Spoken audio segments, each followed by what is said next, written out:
আল্লাহর কাবা ঘরটাকে মেরামত করতে লাগলেন। বলুন তো দেখি, আল্লাহর কাবা ঘর যদি মেরামত করা হয়, আজকে বিভিন্ন ভাবে আমরা বিভিন্ন উন্নত টেকনোলজি ব্যবহার করে ক্রেন দিয়ে আমরা কয়েক তলা সমপরিমাণ উঁচু করে বিল্ডিং বালাখানা বানাই, কিন্তু কাবা ঘরটা কি করে উঁচুতে বানাবেন?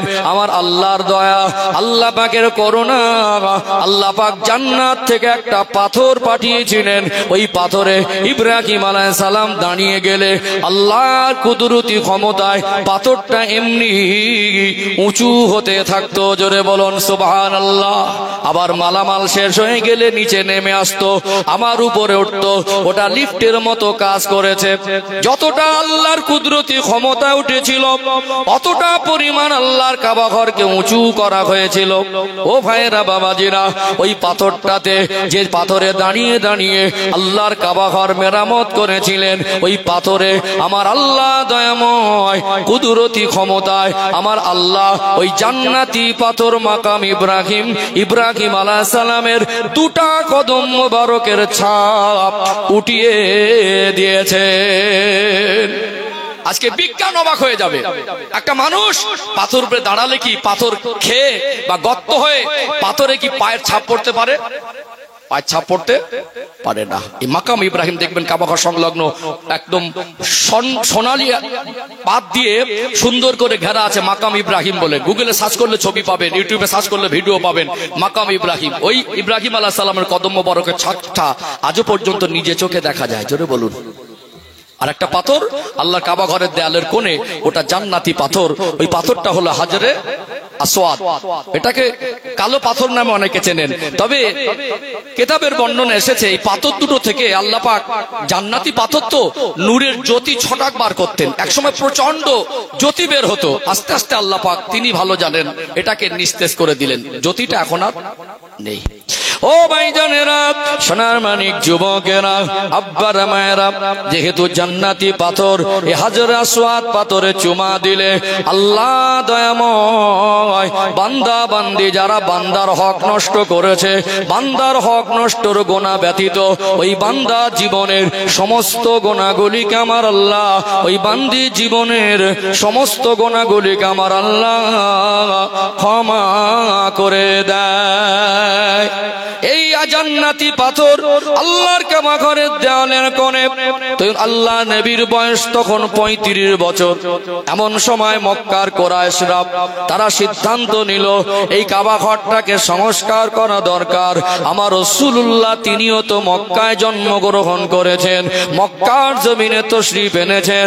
আমার আপনার নবীও নিজে কাবা ঘর সংস্কারে তিনি সহযোগিতা করেছেন। তারা তখনকার সময় অন্ধকারে ডুবে থাকলেও আল্লাহর কাবা ঘরের সম্মান যুগ যুগ ধরে মানুষের মাঝে ছিল। যদিও তাদের জন্য সঠিক ধর্ম রাস্তা, সঠিক জীবন যাপনের জীবন ব্যবস্থা, আল্লাহ দেখিয়ে দেওয়া পথ তারা হারিয়ে ফেলেছিল, কিন্তু আল্লাহর কাবা ঘর এটা যুগ যুগ ধরে মানুষের কাছে আবেগ আর সম্মানের জায়গা। কুরাইশরা বলতে লাগলো দেহ ব্যবসার টাকা এর মধ্যে লাগানো যাবে না। কুরাইশরা বলতে লাগলো লুটপাট করা টাকা, চুরি করা অর্থ দিয়ে আল্লাহর কাবা ঘর সংস্কার করা যাবে না। ইব্রাহিম আলাইহিস সালাম যতটা কাবা ঘরের এরিয়া নিয়ে কাবা ঘর নির্মাণ করেছিলেন, একটা সময় আমার রাসূলুল্লাহর বয়স যখন 35 বছর, ওই সময় দেখা গেল টাকা কুরাইশরা উঠিয়ে দেখলেন কাবা ঘর মেরামত করতে যে পরিমাণ টাকা দরকার, অর্থ অনেকটা কম পড়ে গেছে। এই জন্য কাবা ঘরের যে এরিয়া ছিল কিছুটা বাদ দিয়ে আজকে স্কয়ারে চৌকো করে তোলা আছে, কিন্তু কি কোনো একটা দিকে দেখবেন গোল করে একটা কানা বাদ রাখা আছে, ওই জায়গাটাও কাবা শরীফেরই অংশ। ও ভাইরা বাবাজিরা, আল্লাহ নবী হুজুর আমার 35 বছর বয়সকালীন মক্কার কুরাইশরা আল্লাহর কাবা ঘর সংস্কার করলেন। সংস্কারের কাজ একেবারে সমাপ্তর মুখোমুখি হঠাৎ একটা সমস্যা তৈরি হলো যে কাবা ঘরের কোণের থেকে পাথরটা পাথরটাকে সরিয়ে নেওয়া হয়েছিল। হাজরে আসওয়াদ পাথর, এই হাজরে আসওয়াদ পাথরটা পুনরায় তো এই কাবা ঘরের কোণে লাগাতে হবে।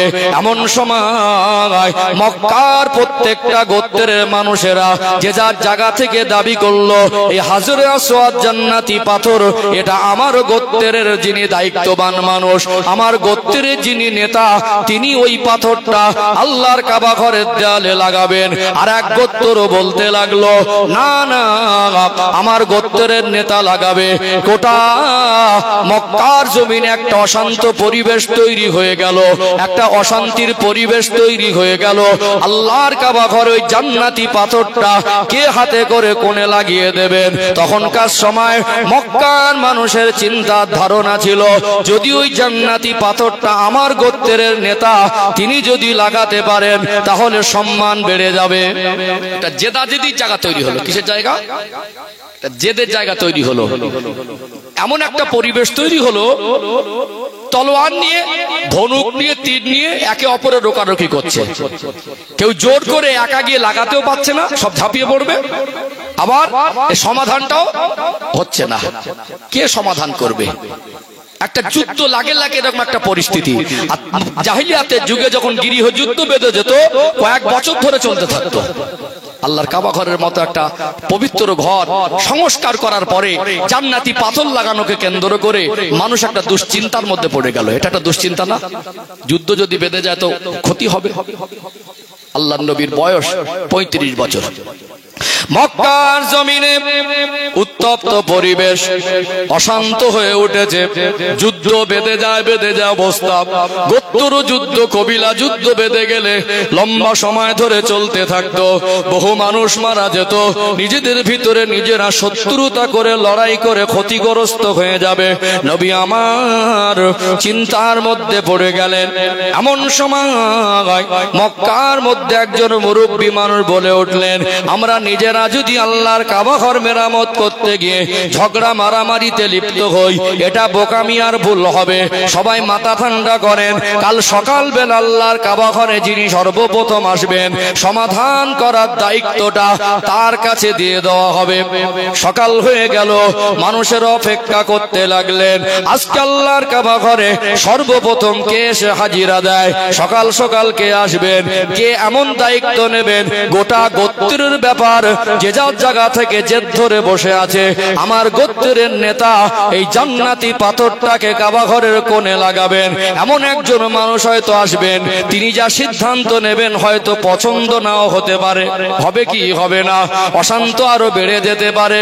দুশ্চিন্তার মধ্যে রয়েছেন আমার আপনার নবী, দয়ার নবী, মায়ের নবী ভাবলেন এই যুদ্ধ থামাতে গেলে এমন একটা কঠিন সমস্যা মানুষের জীবনে, এটা একটা গোটা এরিয়ার মানুষের সমস্যা। এই সমাধান দিতে গেলে আমি রসুলকে আগে যেতে হবে। আমার আপনার নবীকে আল্লাহ দয়াময় কি রহমত আর নিয়ামত করেছিলেন, কেমন শিক্ষক করেছিলেন।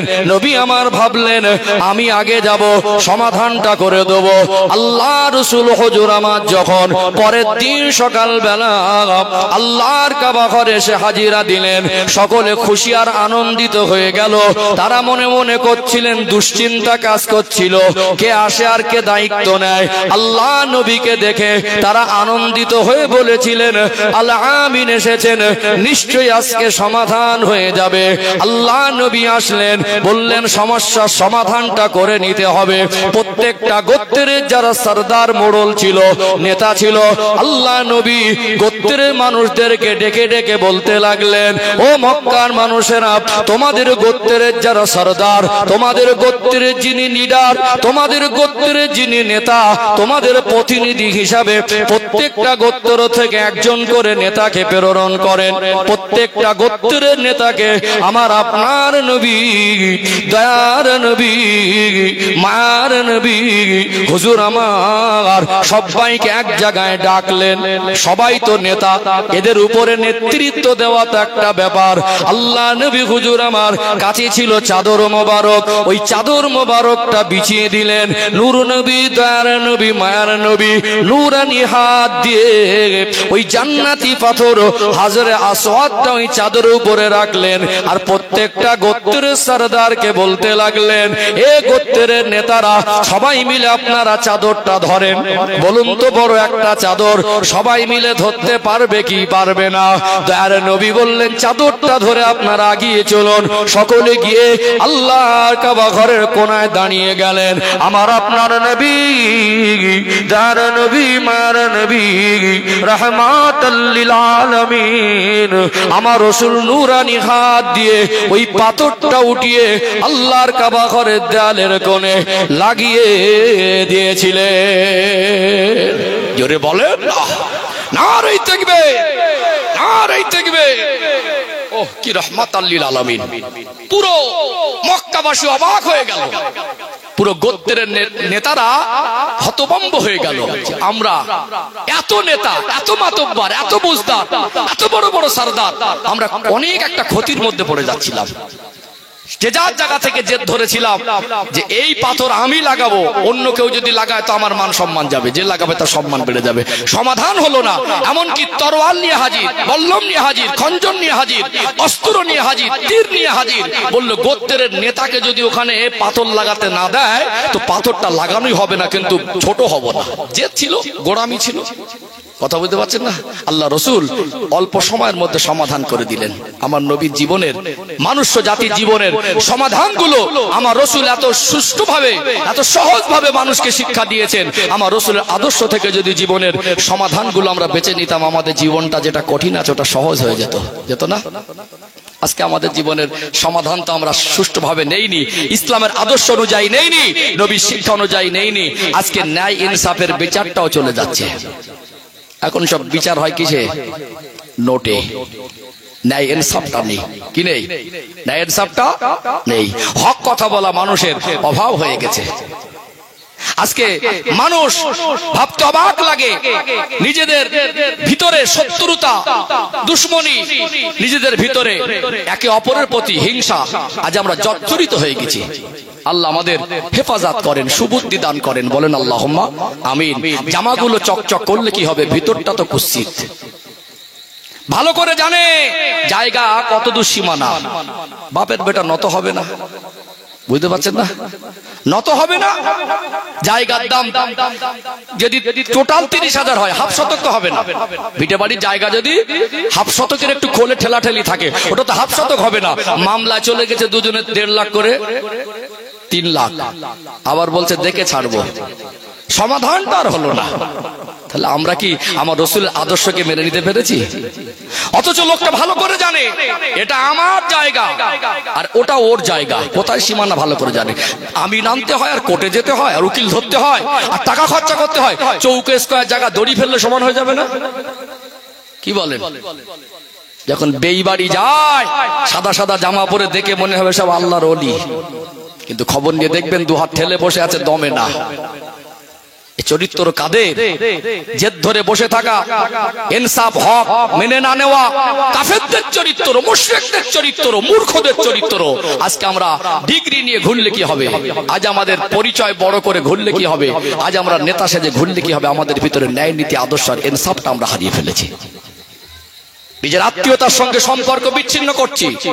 অশালীন ভাষা, অসভ্যতা, যেটা আমার রাসূল 63 বছরের জীবনে কাউকে অশ্লীল ভাষা আক্রমণ করেনি। 63 বছরের জীবনে জবান থেকে একটা মিথ্যা শব্দ কারোর উপরে প্রয়োগ করেনি।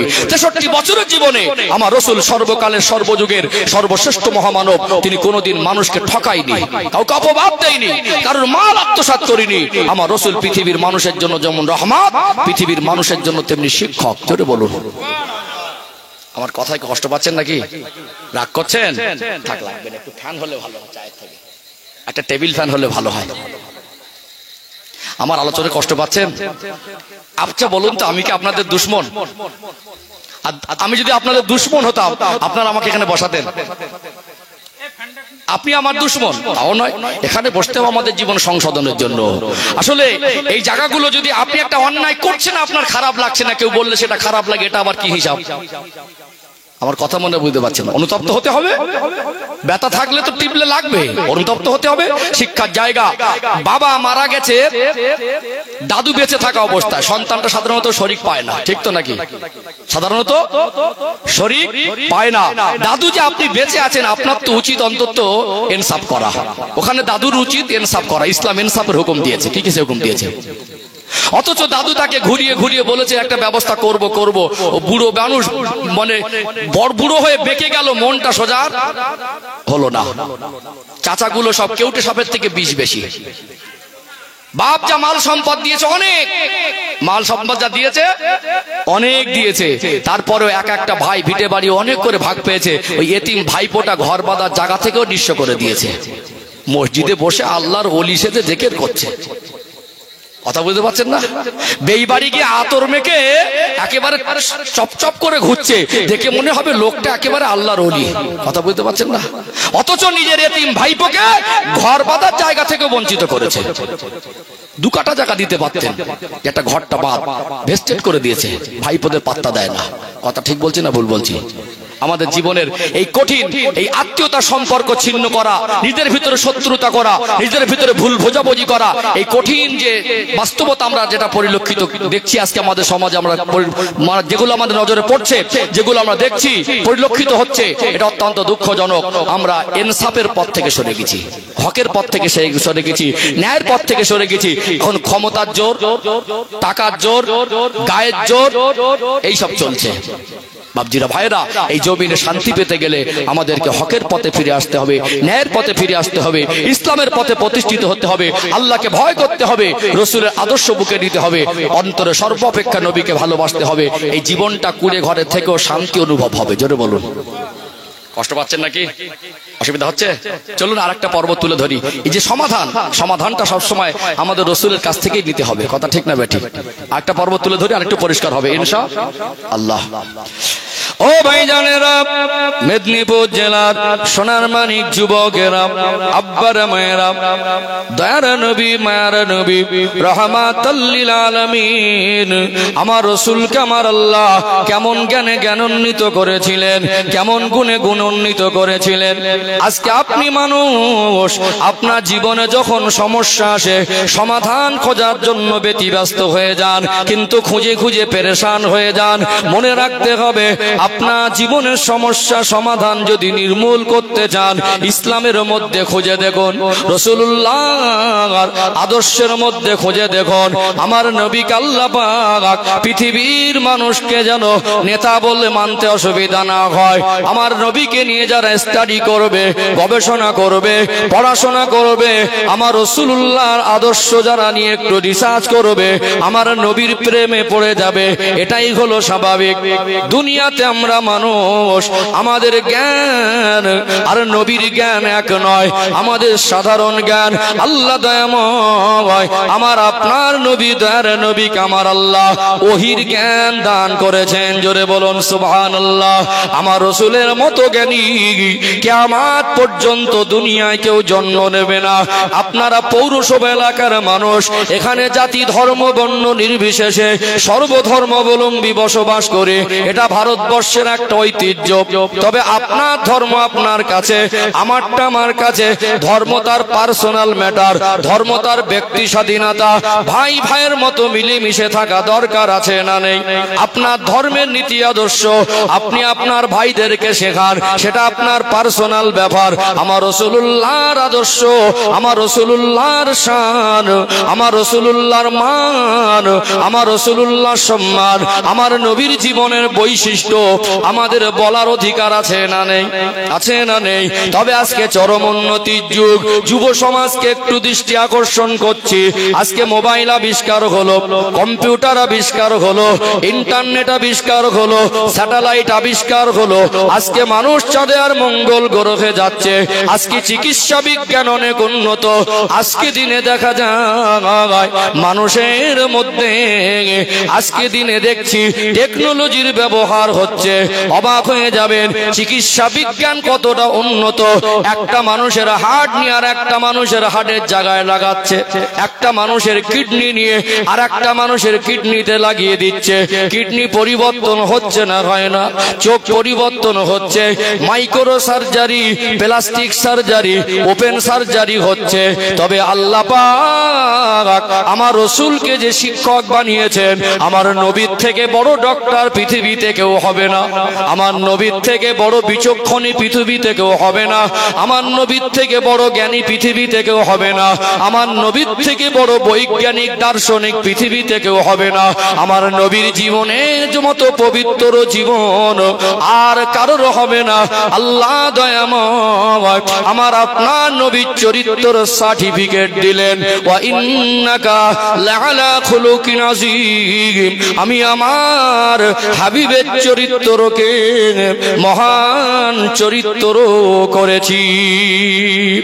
আল্লাহর নবীর চরিত্র যেমন মহান, আল্লাহ সার্টিফিকেট দিলেন। মহানের অর্থ হলো যেটা সীমাহীন, যেটা হিসাবের বাইরে। একটা পুকুরে কত লিটার পানি আছে উন্নত টেকনোলজি দিয়ে বিভিন্ন মেশিন দ্বারা মাপা সম্ভব। একটা গর্তের মধ্যে কত লিটার পানি আছে ওটাও মাপা সম্ভব। সাগরের মধ্যে কত লিটার পানি ওটা তো মাপা সম্ভব নয়। ও ভাইয়েরা, বাবাজিরা, আল্লাহ দয়াময় আমার আপনার নবীর চরিত্রের বর্ণনা দিতে গিয়ে আল্লাহ সিফাতি নাম আল্লাহ ব্যবহার করলেন, ওয়া ইন্নাকা লাআলা খুলুকিন আযীম। আমি আমার হাবিবের চরিত্রকে মহান চরিত্র করেছি। সীমার বাইরে, মানুষের চিন্তার বাইরে।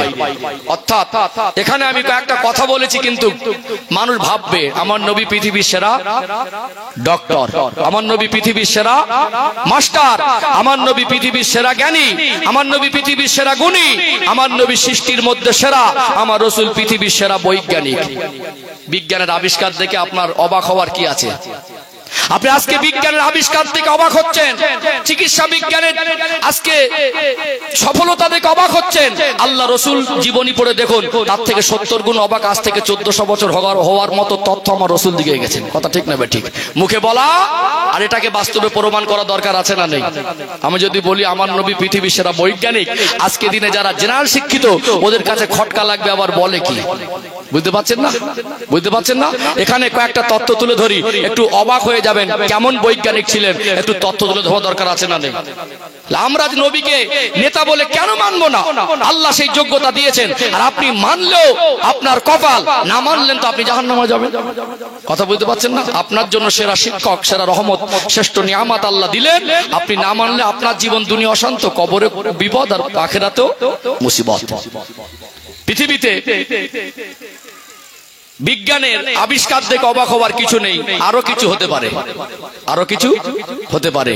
আমার রাসূল যে পৃথিবীর শ্রেষ্ঠ বৈজ্ঞানিক, আমাকে প্রমাণ দেওয়ার দরকার হবে না। আপনি নবীর জীবনী পড়ে দেখুন, আপনি নিজেই প্রমাণ পাবেন। কথা বুঝতে পারছেন না? আচ্ছা বলুন তো, বিজ্ঞান কি পারবে জমিনে দাঁড়িয়ে আসমানের চাঁদটাকে দ্বিখণ্ডিত করতে? চাঁদে ইসরোর বিজ্ঞানীরা চন্দ্রযান পাঠাচ্ছেন, অবাক হওয়ার কি আছে? আরো কিছু হতে পারে। বরং প্রথম চন্দ্রযানকে পাঠালো, সফলভাবে ল্যান্ডিং করতে পারলো না, সফল হলো না, ব্যর্থ হলো, হয়নি হয়নি। কিন্তু আল্লাহ রাসূল, আল্লাহ পাক নবীদের ভিতরে মুজিজা দান করেন। কি দান করেন? নবীদের ভিতরে মুজিজা দান করেন। নবীদের যোগ্যতা সাধারণ মানুষের সঙ্গে কোনোদিন তুলনা করা যায় না, তুলনা করার অপশনই নেই, সুযোগও নেই। যেটা নবীদের ভিতরে যে জ্ঞান গুণ আল্লাহ দিয়েছেন, এটা সাধারণ মানুষের সঙ্গে কোনোদিন তুলনা করা সম্ভব নয়। এটা একটা ব্যতিক্রমী জিনিস। আল্লাহ পাক নবীদেরকে সেই রকম পাওয়ার, সেই রকম ক্ষমতা, সেই রকম যোগ্যতা যদি না দিতেন, দুনিয়ার মানুষ তাকে নেতা বলে মানতে ইতস্তত করত। কথা ঠিক না বেঠিক? ও ভাই জানেরা, সোনার মানিক যুবকেরা, আব্বারা মায়েরা, আল্লাহ নবী যখন কলেমার বাণী প্রচার করছিলেন, ওই সময় আমার রাসূলুল্লাহর আদর্শ দেখে, আমার রাসূলুল্লাহর কথা শুনে, আমার নবীর আচরণে মুগ্ধ হয়ে শান্তির পথ বেছে নিতে কিছু মানুষ আগ্রহ প্রকাশ করে আমার রাসূলুল্লাহ নূরের হাতে হাত দিয়ে ঈমানের কলেমা পড়ে মুসলমান হয়ে যেতে লাগলেন। সেই সময় মক্কার বড় বড় কাফের আবু জাহেল, আবু লাহাব, উতবা, শাইবা, রাবিয়া, উমাইয়া ইবনে খাল, এরা বড় বড় কাফের আল্লাহর নবীর পিছনে দুশমনি শুরু করেছিল না করে নাই? বহু রকম ভাবে পরীক্ষা নিরীক্ষা করেছিল, আল্লাহ নবীকে বহু রকম ভাবে প্রেসার ক্রিয়েট করেছিল। আমার রাসূলুল্লাহকে জানে মেরে ফেলার পরিকল্পনা একাধিক ভাগ করেছে। আবু জেহেল একদিন বলতে লাগলেন, ও মুহাম্মদ সাল্লাল্লাহু আলাইহি ওয়াসাল্লাম, আপনি যদি সত্যিকারে নবী হন তো আসমানের চাঁদটাকে দ্বিখণ্ডিত করে দেখান। আপনি যদি আসমানের চাঁদ দ্বিখণ্ডিত করে দিতে পারেন, আমি ঈমানের কলেমা পড়ে মুসলমান হয়ে যাব। কথাটা কিন্তু ছোট নয়। আল্লাহ নবী একটু ভাবতে লাগলেন কি উত্তর দেব আল্লাহর কাছে। নিশ্চয়ই তিনি আশা করছিলেন কোন সুসংবাদ আসবেন। আল্লাহ পাক আওয়াজ দিয়ে বলেন, হাবিব, আমার দোস্ত আবু জেহেলের মতো একটা নিকৃষ্ট কাফের আপনাকে প্রশ্ন ছুঁড়ে দেবে, আর আপনি মুখ বন্ধ করে দাঁড়িয়ে থাকবেন। মক্কার মানুষের কাছে অলি গলিতে গিয়ে আপনার নামে অপবাদ আর বদনাম দেবে। আপনি একবার মুস্কে হেসে বলে দেন, আপনি একবার জানিয়ে দেন, আপনি আঙুল দিয়ে ইশারা করলে আমি আল্লাহ আসমানের চাঁদটাকে দ্বিখণ্ডিত করে দেব।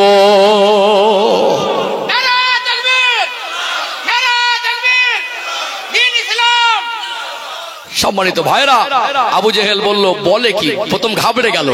ও দেখলো জাদু যদি হয় তো জাদু জমিনে চলে, আসমানে চলে না। এটা সম্ভব না। এটা একটা অনেক কঠিন চ্যালেঞ্জ, এটা একটা অনেক কঠিন চ্যালেঞ্জ। আবু জেহেল দেখলো, বল ঠিক আছে। বলে কখন হবে? রাতের বেলা। কোথায়? আবু কুবাইস পাহাড়। আবু কুবাইস পাহাড়টা সাফা মারওয়া যে পাহাড়, সাফা পাহাড়ের সামনে আল্লাহ রসুলের যে ঘর, যে কুড়ে ঘরে নবী তাশরীফ এনেছিলেন, ওটাকে সৌদি সরকার লাইব্রেরি করে দিয়েছে। আল্লাহ রসুলের ঘরটাকে দেখতে যেখানে দেখে সামনে দাঁড়ান, ওই যে চাতওয়ালটা ডান দিকে যে পাহাড়, ওটাই হলো আবু কুবাইস পাহাড়। আবু জেহেল ঘুরে ঘুরে পেরেশান হয়ে যাচ্ছে। মক্কার লিডারদের লোকজনকে খবর দিচ্ছে, এই সন্ধ্যাবেলা তোকে দাওয়াত। কোথায়? আবু কুবাইস পাহাড়ে আসবি। জানে আল্লাহর নবী যদি চাঁদ দ্বিখণ্ডিত করতে না পারেন তাহলে লজ্জিত হয়ে যাবে। ইসলাম প্রচারটা বন্ধ করার প্ল্যান করছে। এখন মানুষ জড়ো করে বেশ কিছু মানুষদেরকে ওখানে আমন্ত্রণ করেছে, মানে লোক জড়ো হলে যদি সফল না হয় তাহলে অপমান হবে, এরকম একটা পরিকল্পনা করেছে। আল্লাহ নবী গেলেন, গিয়ে দেখলেন লোকজন ভর্তি। বলো, চাচা যান, এসব কি? তো বললো, কেন? লোকজন ডেকেছি। তো বললো, শুরু করো। কি শুরু করবো? আল্লাহ নবীকে আল্লাহ হিকমত দিয়েছিলেন। বললো, যা কথা ছিল। তো বললো, আমি আর আপনি কথা বলেছিলাম, দুজন আসলে তো মিটে যেত। কি কথা হয়েছিল? আমার আপনার হয়েছিল, তামের আপনি আসলে মিটে যেত। এই লোকজনগুলো কারা? বলে, আমি ডেকেছি। তো বলে, লোকজনের সামনে আপনি আরেকবার বলেন কি কথা হয়েছিল, ওয়াদাটা আরেকবার করেন। লোকজনের সামনে বেচারা খুব মানে চাপে পড়ে গেল। চাপে পড়ে গিয়ে বলতে বাধ্য হলো যে আজ যদি আসমানের চাঁদটা দ্বিখণ্ডিত করতে পারে আমি আবু জেহেল মুসলমান হব। বুঝতে পারছেন না? আমার আপনার নবী, দয়ার নবী, মায়ার নবী, রাহমাতাল লিল আলামিন, আমার রাসূলুল্লাহর সম্মান মাকাম মর্যাদা আল্লাহ তো বাড়িয়েছেন। ওই আবু কুবাইস পাহাড়ে দাঁড়িয়ে দাঁড়িয়ে আল্লাহ নবীর নূরানি আঙ্গুল মোবারক উঁচু করে আসমানের চাঁদের দিকে তাকিয়ে আল্লাহ নবী ইশারা করলেন। ইশারা করার সাথে সাথে আমার আল্লাহ আমার রাসূলুল্লাহর আঙ্গুলের ইশারায় আসমানের চাঁদটাকে দ্বিখণ্ডিত করে দিয়েছিলেন। জোরে বলেন না সুবহানাল্লাহ। পৃথিবীতে বৈজ্ঞানিকদের অবাক হওয়ার কথা না? বিজ্ঞানের পাওয়ার চাঁদে গিয়ে ওখানে গিয়ে ল্যান্ডিং সফল হয় না, আর আল্লাহ রসুল জমিনে দাঁড়িয়ে চাঁদের দিকে ইশারা করলে ওই চাঁদটা আল্লাহ দ্বিখণ্ডিত করে দেয়। জোরে বলুন। পৃথিবীতে কোনো মানুষ আছেন ভবিষ্যৎবাণী করতে পারবে? কথা মনে বুঝতে পারছেন না? ভবিষ্যতে কি হবে এটা যদি বলতে পারে, কে কখন মরবে সেটাও তো বলতে পারবে। বড় ক্ষমতা কারোর আছে? ভবিষ্যৎবাণী করতে পারবে না, সম্ভব নয়। আর যারা ভবিষ্যৎবাণী করেছে আন্দাজ করে, সেগুলো ভুল প্রমাণিত হয়েছে।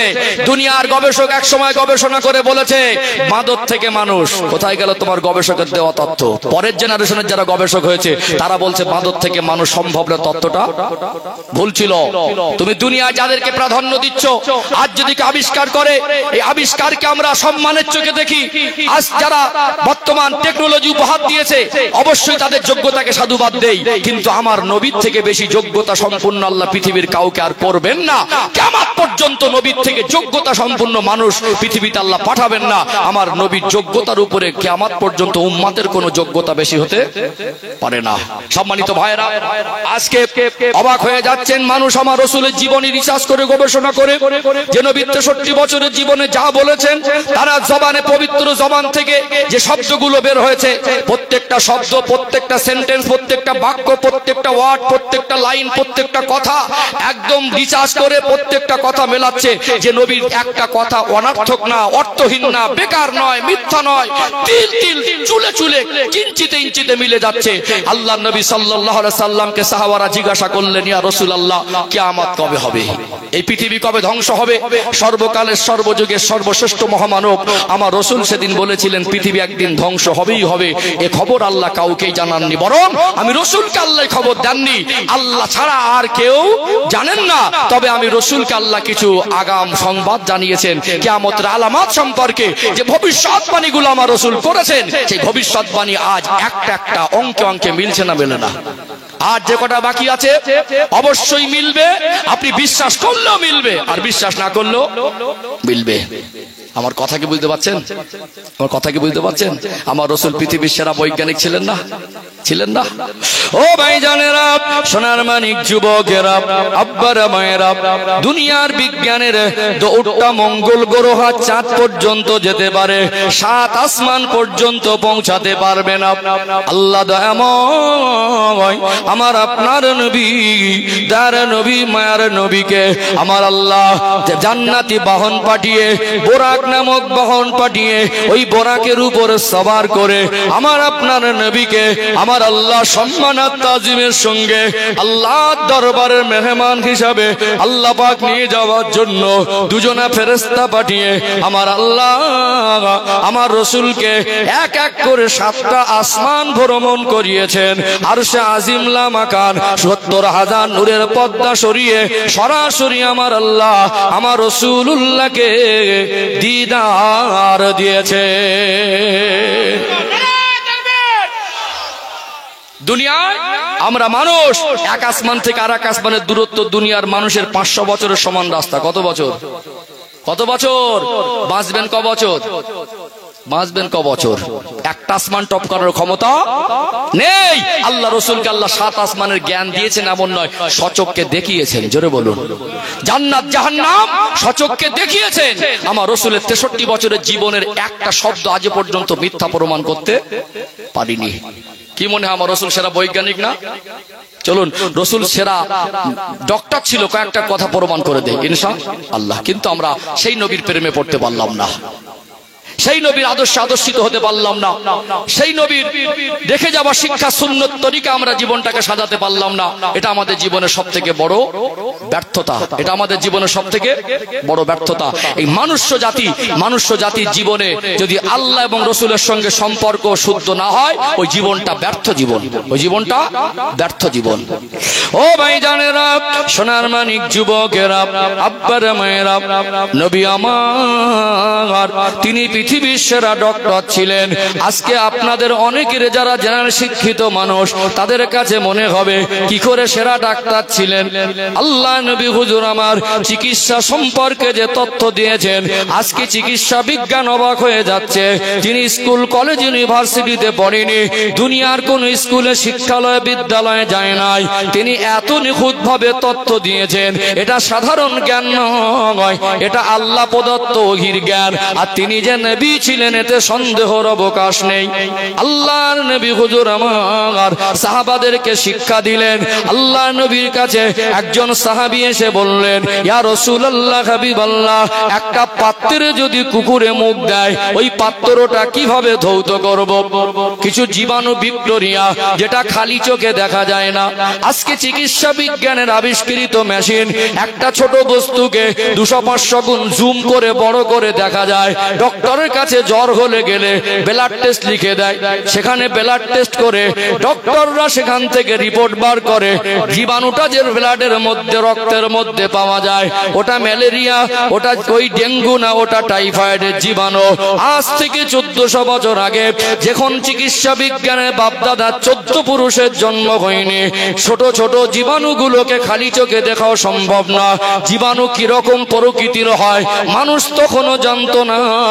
একটা কুকুরের এঁটোর মধ্যে কি পরিমাণ জীবাণু থাকে আর ওই জীবাণু মানুষের শরীরে কি ক্ষতি করতে পারে তখন মানুষ এতটা গভীরভাবে জানতো না। নবী আমার চিকিৎসার তথ্য দিলেন, ও বাবা সাহাবী, পাত্রটাকে মাটি দিয়ে 7 বার ধৌত করো। আল্লাহ নবীর এই কথাটাকে আজ চরম উন্নতির যুগ, বিশ্বের বড় বড় বিখ্যাত ল্যাবরেটরিতে বহুবার পরীক্ষা নিরীক্ষা করা হলো। একটা পাত্রে কুকুরকে খাইয়ে 2 বার 3 বার 4 বার ধৌত করার পরে 100% জীবাণু মুক্ত হয় না। 7 বার করে ধৌত করার পরে প্রত্যেকটা বারে পরিপূর্ণ জীবাণু মুক্ত হয়েছে। জোরে বলুন সুবহানাল্লাহ।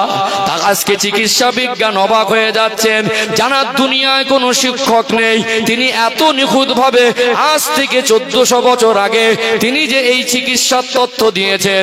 জীবাণু যে ভিক্টোরিয়া পাওয়া যায় একটা কুকুরের এঁটোর মধ্যে, ওটাকে কোমের উপরে 7 বার ধৌত করা দরকার, এটা আল্লাহ নবী হুজুর আমার জানিয়েছেন না জানায় নাই। চলুন আর একটা তথ্য তুলে ধরে, আজকে চরম উন্নতির যুগ, আমরা ফ্যাশন আর মডার্ন মনে করি ভিন্ন ধর্মাবলম্বীদের কালচার।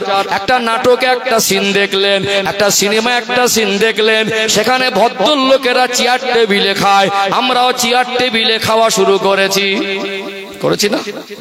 আজকে দিনে চেয়ার টেবিলে খাওয়া পুরোপুরি হারাম না হলে সুন্নতের খেলাফ।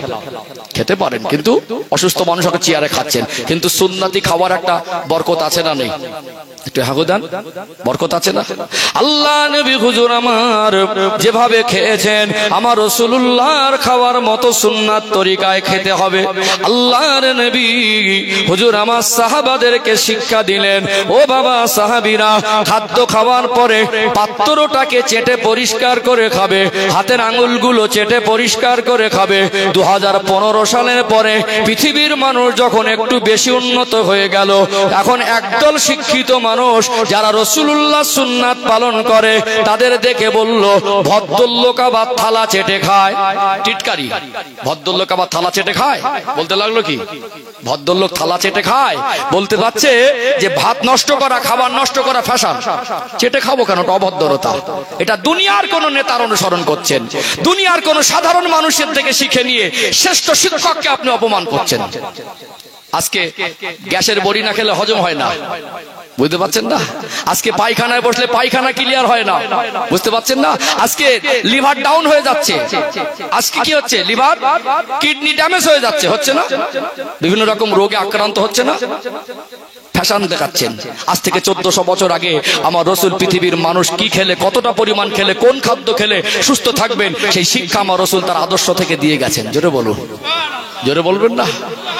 ও ভাই জানেরা, সোনার মানিক যুবকেরা, আব্বারা মায়েরা, আমার রাসূলুল্লাহর এই কথাটা চিকিৎসা বিজ্ঞান ভালো করে গবেষণা করে রেজাল্ট বার করেছে যে কেন আমার নবী খাদ্য খাওয়ার পরে থালা চেটে পরিষ্কার করতে বলেছেন, পাত্র চাটার কথা বলেছেন। তার জীবনের একটা কথা তো অনর্থক নয়, নিশ্চয়ই এর ভিতরে কিছু গুরুত্বপূর্ণ বিষয় আছে। আজকে তারা গবেষণা করে বলছে, একটা মানুষ খাদ্য খাওয়ার পরে যখন একটু সময় নিয়ে পাত্রটা চেটে পরিষ্কার করবে, যখন একটু সময় নিয়ে হাতের আঙুলগুলো চেটে পরিষ্কার করবে, আল্লাহ দয়াময় মানুষ্য জাতির জীবনের সৃষ্টিগত একটা বৈশিষ্ট্য দিয়েছেন। ওই সময় যত নাড়াচাড়া করবেন, গালের ভিতরে একরকম লালার অটোমেটিক উৎপাদন হয়। ওই লালাটার ভিতরে আল্লাহ এমন মেডিসিন আর এমন উপাদান রেখেছেন, ওটা মানুষের হজম শক্তিকে বৃদ্ধি করে দেয়। জোরে বলেন না? খেলে সুন্নাত আদায় হলো, আর ওই যে খাবার যে নিয়ামত, ওর কদর আদায় হলো, নষ্ট হলো না। তার সাথে সাথে আপনার শরীরের হজম শক্তিটাও বৃদ্ধি হবে। জোরে বলুন। আজকে আমার রাসূল পৃথিবীর সেরা চিকিৎসার তথ্য দেয়নি? আজকে আপনি মনে পরীক্ষা করে রোগটাকে ধরছেন, পরীক্ষা করার পরে বলছেন ডেঙ্গু না ম্যালেরিয়া, কিন্তু আল্লাহর নবী তিনি নিখুঁত ভাবে আজ থেকে মেশিন আবিষ্কার হয়নি তখন বলেছেন। জোরে বলুন, কথা বুঝতে পারছেন না? আজকে গালের লালা নিয়ে পরীক্ষা করে গবেষণা করে বলবে এর মধ্যে হজম শক্তির উপাদান আছে।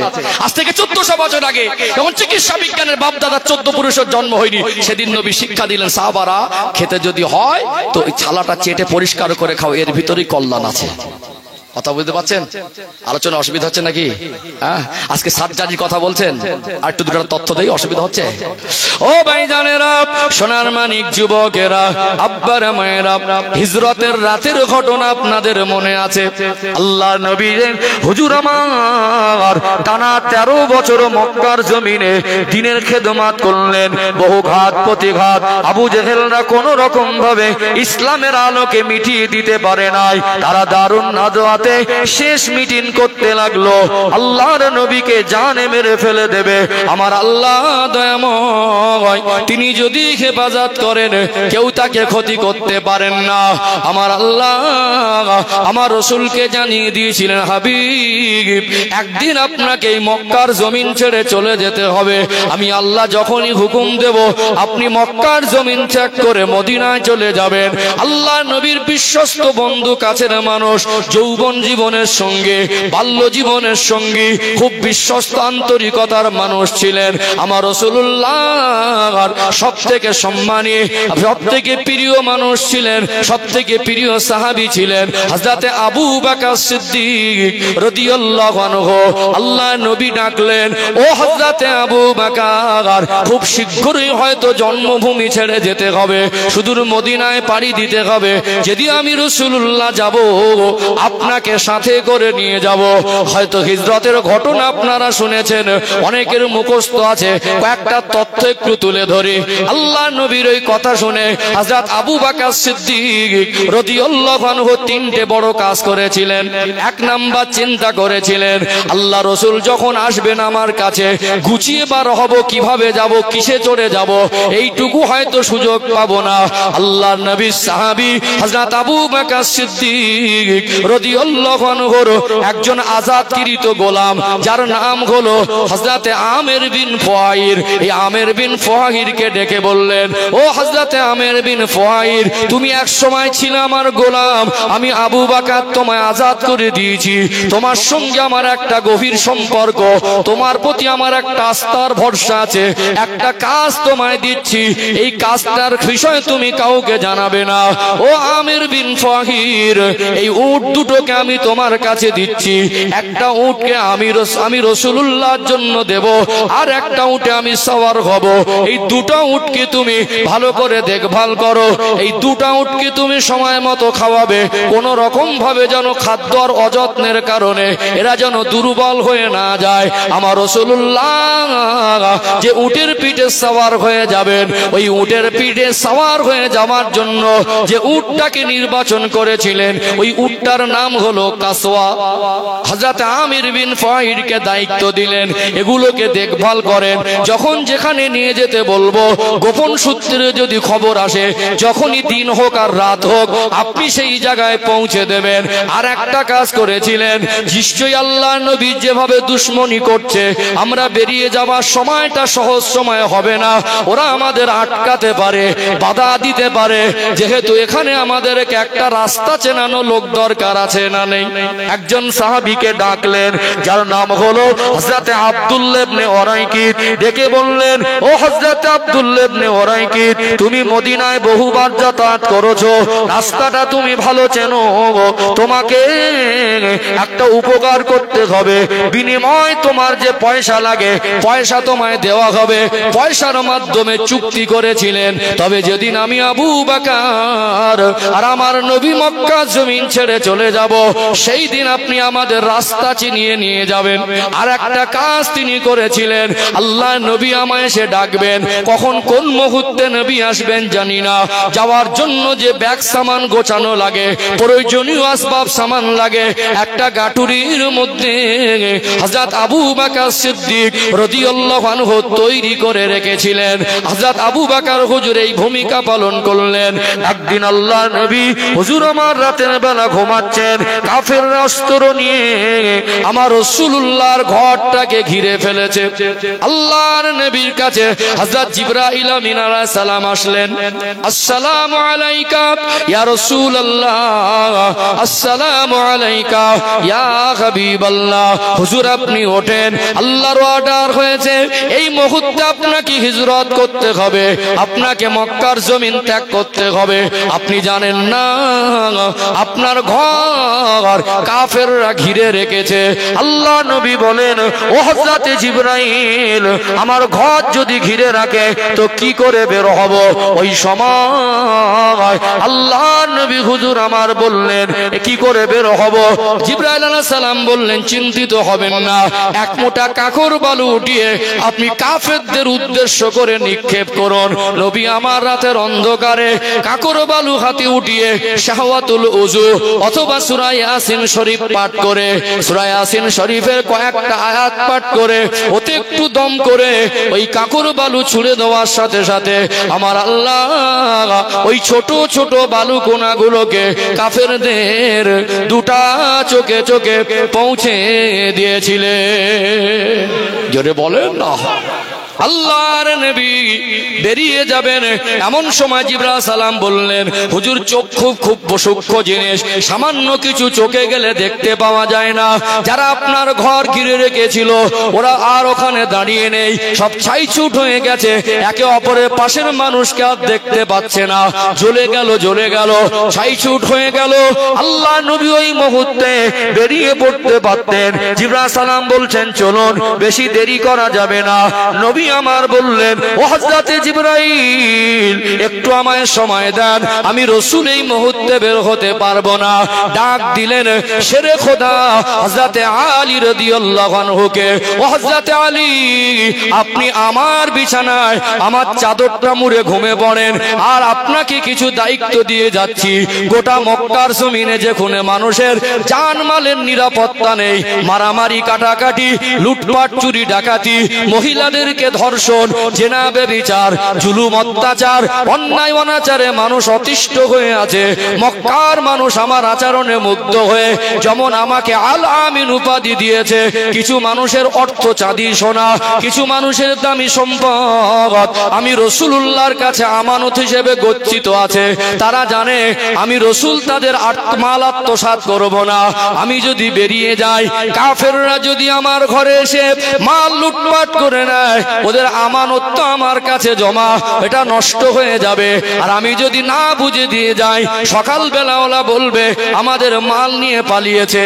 ও হযরত আলী, আমি রাসূল আপনাকে আমানত গুলো বুঝে দিয়ে গেলাম। আল্লাহ নবী নাম ধরে ধরে লিস্ট করে দিলেন, এই মালগুলো মুখ ব্যক্তিকে দেবেন। আমার নবীকে আল্লাহ জানিয়ে দিলেন, কুল আমারা রব্বি বিল কিসত, হে নবী आप कह दीजिए तुम्हारे रब ने इंसाफ का हुक्म दिया। আল্লাহ পাক ইনসাফ করার হুকুম দিয়েছেন। আল্লাহর নবীকে আল্লাহ পাঠিয়েছিলেন হক আর ইনসাফ প্রতিষ্ঠিত করার জন্য। জোরে বলুন সুবহানাল্লাহ। কিছু মানুষ আছে না আমানতের খেয়ানত করে, আছে না? খুব কঠিন দিন, বিশ্বাসঘাতকতা করা, সামনে ভালো সেজে ঘোরা আর পিছন থেকে দুশ্মনী করা, দ্বিচারিতা কি আছে না নেই? কিছু কিছু মানুষ আছে কিছু কিছু গ্রামে ডেঞ্জার মুসল্লি, সামনে বলবে হুজুর আসসালামু আলাইকুম, আপনাকে খুব ভালো লাগে। সামনে বলবে হুজুর আপনার গলা খুব ভালো, আপনি জুমার বায়ানটা খুব ভালো দিলেন। আবার ওই লোকটা ইমামের পিছনে কাটি মারে, আছে না নেই? আপনার এখানে নেই, গায়ে পেতে নেবেন না। কিছু মানুষ আপনার পাশে বসবে, সামনে আপনার প্রশংসা করবে, ভিতর থেকে দেখবেন ওই লোকটা আবার আপনার বদনাম করে, আছে না? আছে না? কিছু মানুষ আছে চিটিং বাজ, ইসলাম মানুষকে ভ্রাতৃত্ব শেখায়, ভালোবাসা শেখায়। রাসূলুল্লাহ সাল্লাল্লাহু আলাইহি সাল্লাম বিদায় হজের ময়দানে ভাষণ দিচ্ছিলেন, আমি রাসূলুল্লাহ তোমাদের জানিয়ে দিলাম আল মুসলিমু আখুল মুসলিম, একজন মুসলমান আর একজন মুসলমানের ভাই। নবী বলছেন তোমরা জানো কেমন ভাই ভাই? আল্লাহর নবী বলছেন মুসলমান মুসলমানের জন্য আয়না স্বরূপ। সোনা আছে, চাঁদি আছে, আপনার ডায়মন্ড আছে, দুনিয়ায় কত দামি দামি বস্তু আছে, আমার রাসূল কেন আয়নার সঙ্গে তুলনা করলেন? আমার রাসূলুল্লাহর কথাগুলো কত দামি, এই জন্য আয়নার সঙ্গে তুলনা করেছেন। একটা মানুষ যখন কান্নারত অবস্থায় আয়নার সামনে দাঁড়াবে, নিজের ছবিটা আয়নার ভিতরে দেখা যায় না, নিজের কান্না আর আয়নার ভিতরে ছবির কান্নার ভিতরে পার্থক্য করা যায় না। আয়নার সামনে দাঁড়িয়ে হাসবেন, নিজের হাসি আর আয়নার ছবির ভিতরে হাসির কোনো পার্থক্য করা যেমন পসিবল নয়, সম্ভব নয়, আল্লাহর নবী এটাই বুঝিয়েছেন। মুসলমান দুঃখিত হলে তার দুঃখে সমপরিমাণ আরেকজন দুঃখিত হবে, মুসলমান বিপদে পড়লে তার বিপদে সমপরিমাণ ব্যথিত হবে, মুসলমানের আনন্দে সমপরিমাণ আনন্দিত হবে। এখন তো মারে মুসলমান আর মরে মুসলমান, এখন বিপদে পড়লে হাসে আর বিপদে ফলার জন্য গর্ত খোঁড়ে। ঠিক বলছি না ভুল বলছি? কষ্ট পাচ্ছেন নাকি? রাগ করছেন? আমার রাসূল কি শিক্ষা দিয়ে গেলেন? নবী আমার সেই দিন বলছিলেন সাহাবীরা গায়ের লোম খাড়া হয়ে যাওয়ার মতো কথা। বলেন তো এটা কোন দিন? সাহাবারা জানতেন হজের দিন, বিদায় হজের ভাষণ দিচ্ছিলেন। আল্লাহর নবী যখন বললেন বলেন এটা কোন দিন, সাহাবারা জানতেন এটা হজের দিন। আমার নবীর ওই চাঁদ মুখের পানে তাকিয়ে বললেন হুজুর আপনি বলুন। নবী বললেন এটা কি হজের দিন নয়? বলেন হ্যাঁ লাব্বাইক ইয়া রাসূলুল্লাহ, আমরা সব সময় আপনার কদমে হাজির থাকি আর আপনি যেটা বলেন আমরা মনোযোগ সহকারে শুনি, অবশ্যই এটা হজের দিন। আল্লাহর নবী বললেন এটা কোন মাস? বলেন তো সাহাবারা এটা কি হজের মাস নয়? হ্যাঁ ইয়া রাসূলুল্লাহ এটা হজের মাস। নবী বললেন আমি রাসূল এখান থেকে ঘোষণা দিলাম হজের দিন যেমন মহান, হজের মাস যেমন মহিমাপূর্ণ, আল্লাহর কাবা যেমন পবিত্র, আমি রাসূল এখান থেকে ঘোষণা দিলাম প্রত্যেকটা মুসলমানের জান মাল রক্ত সম্পদ ওই রকম পবিত্র। অর্থাৎ একটা মানুষ যদি আল্লাহর কাবা ঘরকে সামনে রেখে গালি দেয়, তার সে যত যেরকম পরিমাণের অন্যায় অপরাধী হবে, যে যেমন চরম পর্যায়ের একটা অন্যায় হবে যে আল্লাহর কাবা ঘরের সামনে কেউ জীবনে গালি দিতে পারবে? কাবা ঘর তওয়াফ করবে, সামনে রেখে গালি দেয়, ওটা একটা চরম গুনার কাজ না? চরম বেয়াদবি না? আল্লাহর কাবা ঘরের সম্মান নষ্ট করা যেমন মাত্রায় গুনাহ হবে, যেমন জঘন্য আপনার কথার দ্বারা কর্মের দ্বারা অঙ্গভঙ্গির দ্বারা কোন মানুষকে কষ্ট দেওয়া তেমন ওই রকম জঘন্য। কথা বুঝতে পারছেন না? এখন তো আমরা মানুষকে মানুষ মনে করি না, সম্মান করা এই জিনিসটা আমাদের ভিতর থেকে চলে যাচ্ছে। দুটো পয়সা হয়ে গেলে আর মানুষ মনে হয় না মানুষকে, একটু পথ পেয়ে গেলে আর মানুষকে মানুষ মনে হয় না, একটু পরিচিত হয়ে গেলে আর মানুষকে মানুষ মনে হয় না। নবী বলছেন মাল্লাম ইয়ারহাম সাগীরানা ওয়ালাম ইউআক্কির কাবীরানা ফালাইসা মিন্না, বড়কে সম্মান করলো না, ছোটকে স্নেহ করলো না, ও আমার উম্মতের অন্তর্ভুক্ত নয়। বড়কে সম্মান করতে হবে। আপনি পৃথিবীর সেরা শিক্ষিত হয়ে যদি পৃথিবীর সবথেকে মূর্খ মানুষটা আপনার বয়সের বড় হয়, ওকে সম্মান করো। আপনি পৃথিবীতে সেরা ডিগ্রিধারী হয়ে আপনার গ্রামের বয়সের বড় জুতো সেলাই যদি করে, তাকে তুমি সম্মান করো। বুঝতে পারছেন না? পাইলট হয়ে, বিমান চালক হয়ে, রিক্সা চালক যদি বয়সের বড় হয়, তাকে তোমাকে সম্মান করতে হবে। বড় হলে সম্মান করতে হবে, আর ছোট হলে স্নেহ করতে হবে। আজকে কথার দ্বারা, কর্মের দ্বারা, নিজের অঙ্গভঙ্গির দ্বারা কারোর সম্পদ নষ্ট করা, আমানতের খেয়ানত করা, কারোর অপমান করা, এটা একটা চরম পর্যায়ের গুনাহ। হজের দিনের সম্মান নষ্ট করলে যে গুনাহ হবে, হজের মাসের সম্মান নষ্ট করলে যে গুনাহ হবে, আল্লাহর কাবা ঘরের সম্মান নষ্ট করলে যে গুনাহ হবে, একজন মুসলমানের মনে কষ্ট দিলে, অপমান করলে, আঘাত দিলে, গালি দিলে সেই রকম সমপরিমাণ গুনাহ হবে। এই চরিত্রগুলো আমাদের পরিবর্তন হলে আমাদের জীবনটা সুন্দর হবে, একে অপরের মধ্যে গভীর সম্পর্ক তৈরি হবে, সুখে দুঃখে বিপদে মুসিবতে আমরা দাঁড়াতে পারবো। এখন কি হচ্ছে? কঠিন দিন। এখন মানুষকে বিপদে ফেলার জন্য মানুষ সুদের ব্যবসা খুলেছে। এটা ইসরায়েলি চক্রান্ত, পেতে দেবো একটা ফাঁদ, সুদের ব্যবসা। এর দ্বারা গরিবরা গরিব হয় আর ধনীরা বেশি ধনী হয়। ইসলামের শরিয়াতে কোরআনুল কারীমে আল্লাহ বলছেন ওয়াকিমুস সালাতা ওয়া আতুজ যাকাত, তোমরা নামাজ কায়েম করো, যাকাত প্রদান করো।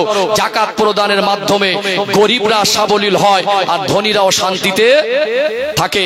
অর্থাৎ আপনি ভাই হিসাবে ভাইয়ের কাছ থেকে সুদ গ্রহণ করতে পারেন না। আজকে এত বেশি পরিমাণে সমাজে সুদ হচ্ছে, এত পরিমাণে মানুষ সুদ খাচ্ছে, ইয়াং জেনারেশন এত পরিমাণে গাঁজার মধ্যে ডুবে গেছে, আর আমার মা বোনের এত পরিমাণে বেহায়াপনা ডুবে গেছে। আজ আমাদের পরিবারের ভিতর থেকে প্রতিনিয়ত প্রতি বছরে দেখবেন ইসলামিক আদর্শ, নবীর সুন্নাত, নবীর আদর্শ আস্তে আস্তে ঘর থেকে আমরা দুর্বৃত্ত করে দিচ্ছি। চরম পরিস্থিতি আমাদের সামনে আসতে চলেছে, সাবধান হতে হবে, নবীর আদর্শ বুকে আঁকড়ে ধরতে হবে, নচেত একদিন দেখবেন আপনি বাবা আপনার সন্তান আপনাকে সম্মান করবে না, আপনি বাবা আপনার মেয়ে আপনার সম্মান রাখবে না, আপনি বাবা আপনার বৌমা আপনাকে শ্বশুর বলে মেনে নিতে চাইবে না, একদিন আপনি স্বামী আপনার স্ত্রী আপনাকে বুড়ো আঙুল দেখে অন্যের হাত ধরে চলে যাবে। অলরেডি যাওয়া শুরু করেছে না করিনি? একটু হাকুদান না করেছে না? কিছু কিছু এলাকার রিপোর্ট বের হচ্ছে, মানে পরকীয়ার রিপোর্ট, মানে দেখলে নিউজ চ্যানেলে চোখ কপালে উঠে যাবে। কোন জায়গায় চলে গেছে আমাদের আখলাক, চরিত্র, মনুষ্যত্ব, চিন্তা, চেতনা, আদর্শ আমরা সব ভুলে যাচ্ছি। আল্লাহ আমাদের হেফাজত করেন, বলেন আল্লাহুম্মা আমিন, বলেন আল্লাহুম্মা আমিন। কষ্ট পাচ্ছেন নাকি? আমার আলোচনা ভুলে যায়নি, বলতে বলতে একটু ব্যাকগ্রাউন্ডে চলে আসলাম। আল্লাহর নবী ওই হক আর ইনসাফের কথাটা বলতে বলতে চলে আসলাম। বাপজিরা, ভাইরা, এক মানুষ, আমি শুনছিলাম আমার কিছু পরিচিত বন্ধু বান্ধব, অবাক হয়ে যাচ্ছি, কত আপনার সম্ভবত 10,000 টাকা সুদে নিয়েছিল, সেই টাকাটা এখন 1,20,000 হয়ে গেছে। এ মনে মনে করছে চাকরি করে কি হবে, এ মনে মনে করছে চাকরি করে কি হবে। আপনি এরকম একটা কাজ করতে পারলেন শ্রেষ্ঠ নবীর উম্মত হয়ে।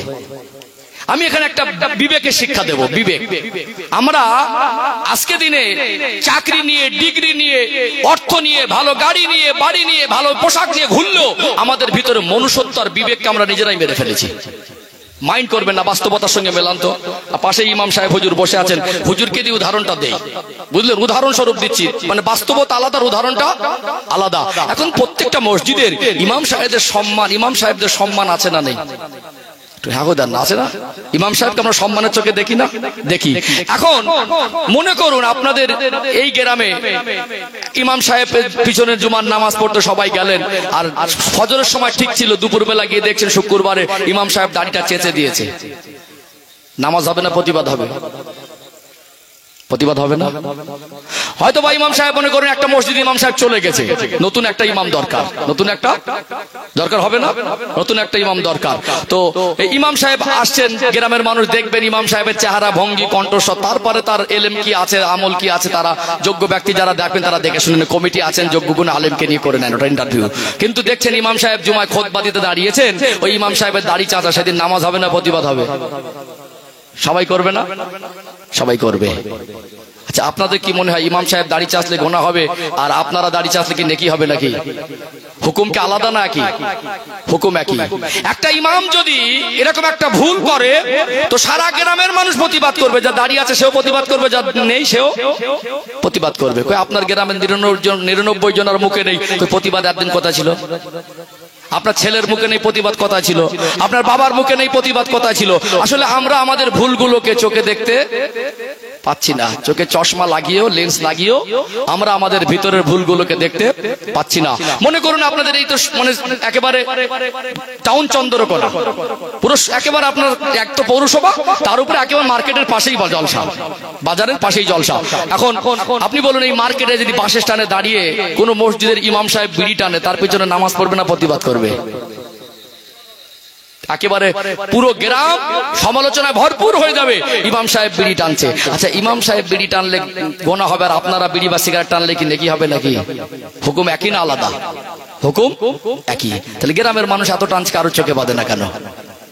একটা জিনিস পরিষ্কার, এটা যেমন আমি এটা বোঝাতে চাই উদাহরণ দ্বারা দুটো শিক্ষা বুঝতে হবে।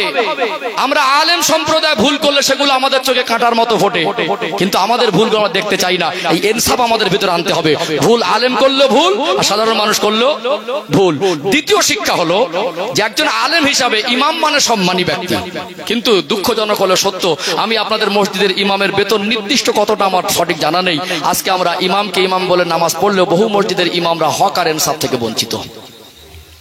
ঠিক বলছি না ভুল বলছি? বহু মসজিদের ইমামরা এই কথা যদি বলি এখন অনেক মানুষ গায়ে পেতে নেবে। আমি নাই বা বললাম কোন কোন পরিবেশে কখন আমি বলেছি গায়ে পাতা কথা নয়, এটা প্রতিবাদ। বুঝতে পেরেছেন? বলা দরকার আছে, ইনসাফ করতে হবে। যার পিছনে ইক্তেদা করছেন তাকে ইনসাফ করবেন না, বুঝতে পারছেন না? এতটুকু নিম্ন ইনসাফ করতে হবে যেন তা সুষ্ঠুভাবে চলে যায়, সুষ্ঠুভাবে। এখন আপনার সন্তান যদি ইমামতি করে তার বেতন কত হলে আপনি খুশি হতেন, সেরকম একটা বেতন করেন। আপনার বাপ যদি ইমামতি করতো তাহলে তার বেতন কত হলে আপনার আনন্দিত হতো, সেরকম একটা ইনসাফ করেন।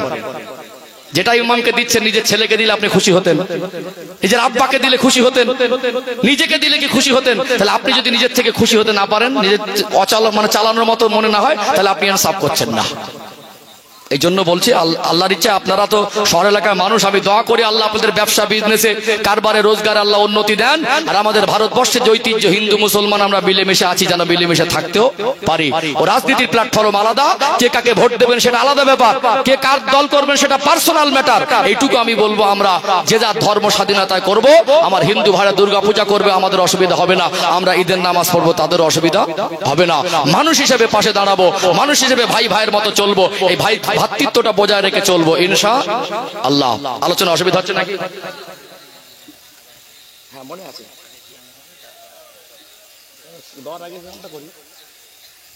অসুবিধা নেই, ও যেটা আগে হোক পরে, সালাম আগে হোক পরে হবে। যাক, যে কথা বলছিলাম, তাহলে আমি সংক্ষেপের দিকে আসবো, খুব লম্বা সময় নেব না, একটা মানুষের ধৈর্যের ব্যাপার আছে।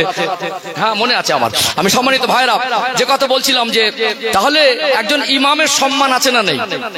আছে না? ইমামের জায়গা থেকে কোনো হারাম বা মাকরু কাজ করলে এটা সমাজের দৃষ্টিকটু লাগে। তাহলে ইমামের পরিচয় বড় না শ্রেষ্ঠ নবীর উম্মতের পরিচয় বড়? আমার কথা কি বুঝতে পারছেন? ইমামের পরিচয় বড় না শ্রেষ্ঠ নবীর উম্মতের পরিচয় বড়? যিনি ইমামতি করে নামাজ পড়ান তিনি ইমাম। তাহলে আমি আজকে ইমামতি আছি, কালকে ইস্তফা করব না, তাহলে আমার কি গোনা হবে? গোনা হবে না। কিন্তু আপনি আজ উম্মত আছেন, কাল উম্মতের খাতা থেকে বের হয়ে যান তো দেখি, আপনার জন্য জান্নাত হারাম হয়ে যাবে। কথা মনে বুঝতে পারছেন না? বরং একজন ইমামতি ছেড়ে দিলে তার ক্ষতি হবে না, তার গুনাহ হবে না। কিন্তু একজন উম্মতের দাবিদার থেকে হটে গেলে তার জন্য জান্নাত হারাম হয়ে গিয়ে জাহান্নামে যাবে। এটা কত বড় দায়িত্ব! একজন ইমাম হয়ে যদি একটুখানি শরীয়তের খেলাফ কাজ করে কত দৃষ্টিকটু লাগে। আমরা শ্রেষ্ঠ নবীর উম্মত হয়ে নবীর আদর্শ বাদ দিয়ে দুনিয়ার নাটক সিনেমা দেখে, দুনিয়ার খেলোয়াড় আর প্লেয়ারের আদর্শ দেখে, দুনিয়ার হিরোইনের আদর্শ দেখে আমরা আমাদের রসুলের চরিত্রগুলোকে, আদর্শগুলোকে মূল্যায়ন না করে, নবীর সুন্নাতগুলোকে মূল্যায়ন না করে আমরা যে খারাপ কাজগুলো করছি, আমাদের এই লজ্জাবোধটা কবে হবে? কষ্ট পাচ্ছেন কি? কষ্ট পাচ্ছেন? আমি বলছিলাম আমার রসুলকে আল্লাহ এমন জ্ঞানে জ্ঞানান্বিত করেছেন, এমন গুণে গুণান্বিত করেছেন, আল্লাহ ওই জ্ঞান আর ওই রকম মাত্রার গুণ পৃথিবীর আর কাউকে দেবেন না। তারা চরিত্রের উপরে আঙুল তোলার ক্ষমতা পৃথিবীর কারো নেই। তার থেকে জ্ঞানী আর যোগ্যতা সম্পন্ন মানুষ পৃথিবীতে কেউ জন্ম নেবেন না। চলুন সংক্ষেপ করবো, দু চারটা তথ্য যেটা বলছিলাম একটুখানি আগে বাড়িয়ে দেই। ও ভাইজানেরা, সোনার মানিক যুবকেরা, আব্বার মায়েরা, আল্লাহ নবী রাতের অন্ধকারে আমানত গুলো বুঝে দিয়ে বেরিয়ে পড়লেন। হযরতে আবু বকর সিদ্দিক রাদিয়াল্লাহু আনহুর ঘরের দরজায় দাঁড়িয়ে গেলেন, সালাম দিয়ে আস্তে করে ডাকলেন, ও হযরতে আবু বকর। সঙ্গে সঙ্গে সালামের জবাব দিয়ে এক মুহূর্ত দেরি হলো না, দরওয়াজাটা খুলে দিলেন। নবী আমার আশ্চর্য হয়ে জিজ্ঞাসা করলেন, ও হযরতে আবু বকর, এত গভীর রাত আর দরওয়াজার ধারে দাঁড়িয়ে আসবাব সামান নিয়ে আপনাকে দেখে মনে হয় কে যেন সংবাদ দিয়েছে। আল্লাহ নবীর চাঁদ মুখের পানে তাকিয়ে বললেন, ইয়া রাসূলুল্লাহ, ইয়া হাবিবাল্লাহ, হুজুর আপনি তো আমাকে কম বেশি 6 মাস আগে আমাকে বলেছিলেন, সেই দিন থেকে আমি আবু বকর ঘুমাতে গেলে আমার মনে হয় আমি যদি গভীর ঘুমের মধ্যে থাকি আর আল্লাহ রসুল যদি আমি আবু বকরের ঘরের দরজায় দাঁড়িয়ে দাঁড়িয়ে ডাকেন, ঘুমটা ভাঙতে যদি দেরি হয়ে যায় আমি আবু বকরের বেয়াদবি হয়ে যাবে। এই জন্য আমি আবু বকর সতর্কতার সঙ্গে আপনার জন্য অপেক্ষা করে প্রতিনিয়ত সময়ের অপেক্ষায় থাকি, কখন আমার নবী আসবেন আর আমাকে ডেকে নিয়ে যাবেন। আল্লাহ নবীকে সঙ্গে করে নিয়ে একটা জায়গায়, নিরাপদ জায়গায় আশ্রয় নেবেন। রাতের অন্ধকারে আল্লাহ নবীকে নিয়ে পায়ে হেঁটে কয়েক কিলোমিটার দূর গারে সরে ওই পাহাড়ের গুহার মধ্যে আশ্রয় নেবার সিদ্ধান্ত নিলেন। যেহেতু ওই সময় একটা জায়গায় একটু আত্মগোপন করা দরকার মনে করলেন, যেহেতু চতুর্দিকে সকাল হয়ে যাচ্ছে, কাফেররা ছোটাছুটি করে খোঁজাখুঁজি করবে। আল্লাহর নবী সাহাবীরা তারা নিজেরাও জানেন না নবী আর আবু বকর হুজুর বেরিয়ে যাচ্ছেন। আবু জেহেল সকালবেলা বলল যে মুহাম্মাদুর রাসূলুল্লাহ সাল্লাল্লাহু আলাইহি ওয়াসাল্লামকে ধরে এনে দিতে পারবে 100 উট দেবো। এই 100 উটের পুরস্কারের আশায় চতুর্দিক থেকে মানুষ ছুটোছুটি করতে লাগলো। আর আবু বকর হুজুর বললেন ইয়া রাসূলুল্লাহ, ওই যে গারে সোর, ওই পাহাড়ের গর্ত। আল্লাহ নবী বললেন আবু বকর ওখানে আমাদের আশ্রয় নিতে হবে। আমার নবীকে দাঁড় করালেন, হুজুর একটু দাঁড়ান, ওই গর্তে তো মানুষ থাকে না, ওর ভিতরে কেউ যায় না, ওখানে আশ্রয় নেওয়ার মতো উপযুক্ত আছে কিনা। আল্লাহ নবীকে রেখে নিজে হাতে পরিষ্কার করলেন, নিজের কাছে চাদর বা পাগড়ি মোবারক নিয়ে ছোট ছোট গর্তগুলোকে বন্ধ করে দিলেন। ওই পাহাড়ি সাপের গর্ত, পাহাড়ি পোকামাকড় বিরক্তি করতে পারে, আল্লাহর নবীকে নিয়ে যাতে নিরাপদে থাকা যায় আমার রাসূলুল্লাহকে নিয়ে গেলেন। বড় সকাল হয়ে গেল, খোঁজাখুঁজি শুরু হবে। আমার রাসূলুল্লাহ ক্লান্ত শরীর নিয়ে আবু বকর হুজুরের কোলে মাথা রেখে একটু আরামে ঘুমাচ্ছেন। আর সামনে একটা গর্ত বাকি ছিল, ওই গর্তের মুখে পাটা রেখে আবু বকর হুজুর আমার নবীর পূর্ণিমার চাঁদের মতো চমকানো চেহারার দিকে দেখছেন। এমন সময় মনে হলো আবু বকর হুজুরের পায়ে বিষাক্ত সাপের দংশন, বারবার দংশন করে। তিনি পা টেনে নিলে ওই সাপ আমার নবীকে কামড় দেবে এই ভয় নয়। আল্লাহ আমার রাসূলকে শুধু মানুষের জন্য নবী করেন না, আল্লাহ আমার নবীকে কুল কায়নাতের নবী বানিয়েছে। ও ভাইজানেরা, আবু বকর হুজুর জানেন আমি যদি পাটা টেনে নেই রাসূলুল্লাহর ঘুম ভেঙে যাবে, এই জন্য পাটা টানেন না। বিষের আসারাতে চেহারাটা নীল হয়ে গেল, জ্বালা যন্ত্রণা সহ্য করতে পারেন না, চোখ থেকে টপ টপ করে পানি ঝরে। তথাপি আল্লাহ নবীর আরামের ঘুমটা ভাঙাতে চান না। ওই 2 ফোঁটা গরম পানি আমার নবীর পূর্ণিমার চাঁদের মতো চমকানো চেহারায় পড়ে যাওয়ার সাথে সাথে আমার রাসূলুল্লাহ চক্ষু মেলে দেখলেন, ঘুমটা ভেঙে গেল। ও হযরত আবু বকর এমনি কেন চেহারা পরিবর্তন, আর এমন করে কাঁদছেন কেন? কি দুঃখ কষ্ট, বাড়ি পরিবার ছেড়ে এসেছেন, এই জন্য কি কাঁদছেন? আল্লাহ নবীকে বলেন ইয়া রাসূলুল্লাহ হাবিবাল্লাহ, আমি আপনাকে জানের থেকে বেশি ভালোবাসি, আমি বাড়ির জন্য কাঁদি না। আমার মনে হয় আমার পায়ে পাহাড়ি কোনো বিষাক্ত সাপে দংশন করছে। আল্লাহ নবী উঠে বসলেন। ও হযরত আবু বকর এত কষ্ট পেলে বাবা কেন আমায় জানালে না, কেন আমায় ডাকলে না, কেন আমায় উঠালে না, কোথায় কামড় দিয়েছে? আল্লাহ নবী হুজুর আমার আঙ্গুল মোবারক নিয়ে একটু লালা নিয়ে ওই দংশন করা জায়গায় যেই একটু লাগিয়ে দিয়েছেন, আমার রাসূলুল্লাহ থুতু মোবারক লাগানোর সাথে সাথে আমার আল্লাহ দয়াময় সাপের বিষটাকে আমার আল্লাহ নিষ্পত্তি করে দিয়েছিলেন। জোরে বলেন না।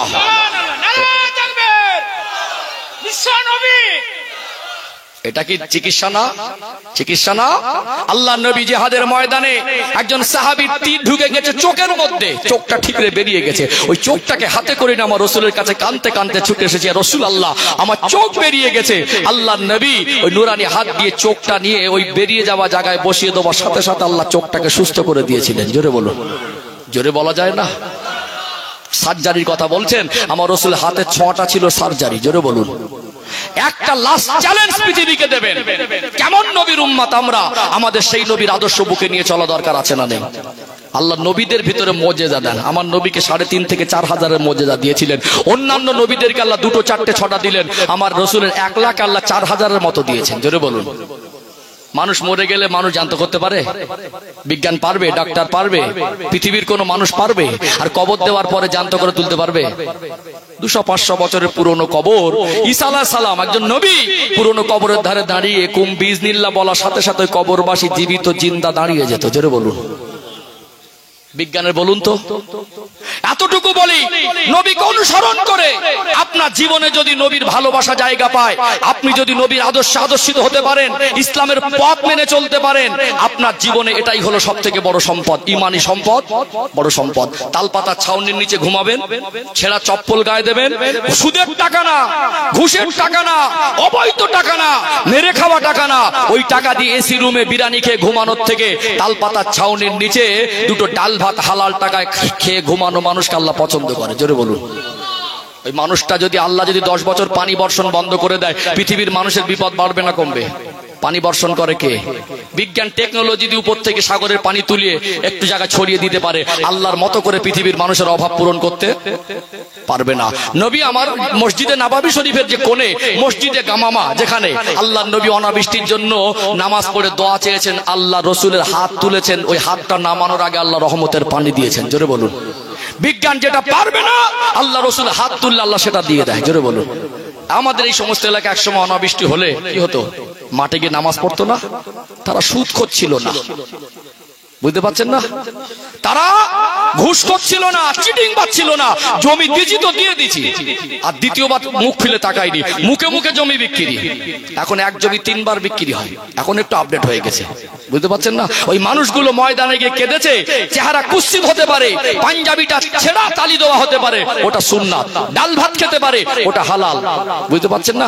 কালো আর কুৎসিত আর গাড়ি আর বাড়ি জর্জরিত হতে পারে, মনের মধ্যে নবীর মহব্বত আর আদর্শের মধ্যে নবীর সুন্নাত। এইটুকু হাত তুলেছে, আল্লাহ ওই মানুষগুলো হাত ফেরায়নি, রহমতের পানি দিয়েছে। বিজ্ঞান যেটা পারবে না, একজন নবীর প্রকৃত অনুসারী তার হাতের ওসিলায় আল্লাহ সেটা দিয়ে দেয়। জোরে বলুন। এতটুকু বলবো, আগে বাড়াবো না। আপনারা নবীর সুন্নাতকে বুকে ধরেন, দুনিয়া সহজ হবে, আখিরাতও সহজ হবে। নচেত দুনিয়ায় কদিন বাড়াবাড়ি করবেন, তিলে তিলে হিসাব দিতে হবে। এরকম শ্রেষ্ঠ নবীর উম্মত হয়েছে তকদির, সেজদায় পড়ে শুকরিয়া আদায় করে শেষ করতে পারবো না। বাচ্চাদের নামাজ শেখান, নিজেরা নামাজ শিখুন, মেয়েদের মায়েদের পর্দায় রাখেন, ঘরের সুন্নাতগুলো জীবিত করেন। কোথায়? ঘরের মধ্যে।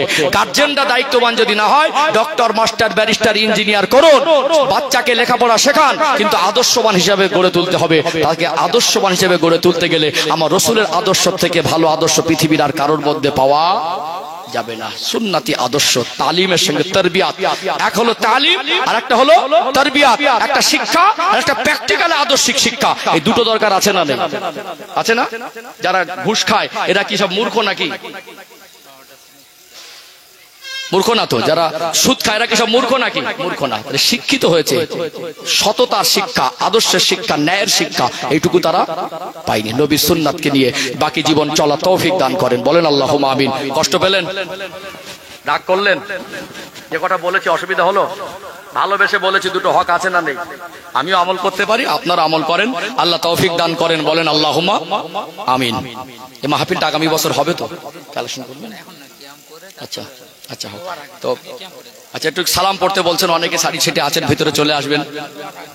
দোয়ার আগে আপনাদের একটু হালকা করে কালেকশন করবো, দোয়ার দিকে যাবো ইনশাল্লাহ। তার আগে ভাইরা বলছেন একটু সালাম পড়ে নেই ইনশাল্লাহ।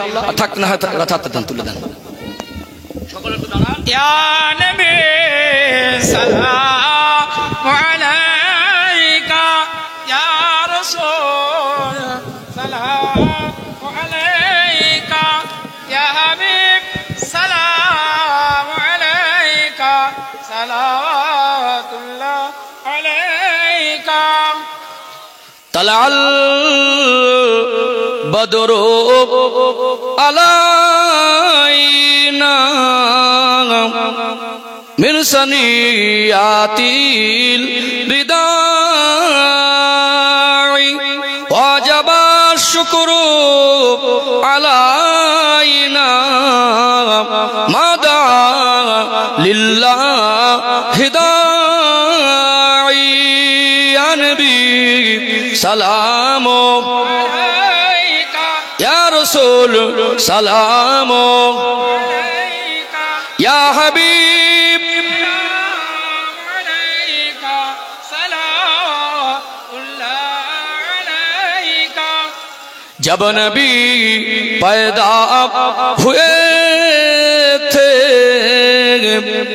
सब मालक दर पर खड़े थे, रब सल्लिम पर रहे थे बादा बोयो कह रहे थे अनबी सलामो या रसूल सलामो या हबीब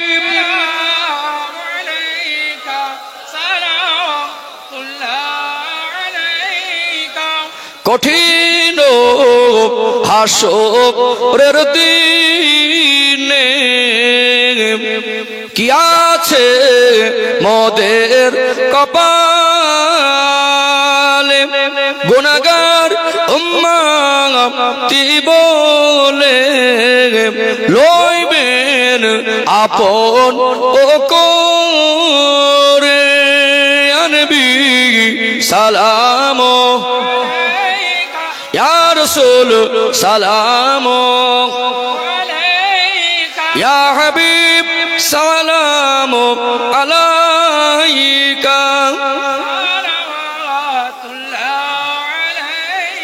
সকলে বসেন ইয়া রাব্বি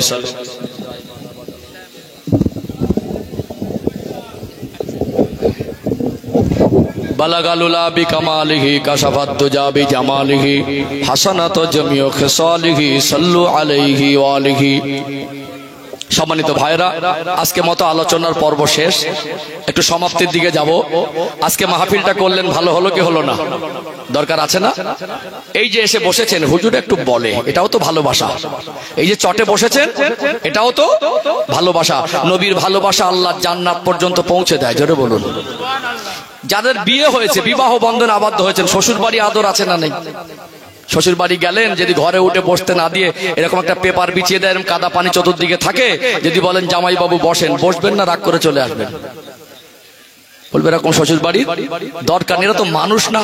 আর সেই মানুষগুলো চটে বসেছেন, কারোর কষ্ট হয়েছে, কাউকে জোর করে বসাতে হয়েছে, এটা নবীকে ভালোবাসি তাই সম্ভব হয়েছে। জোরে বলুন।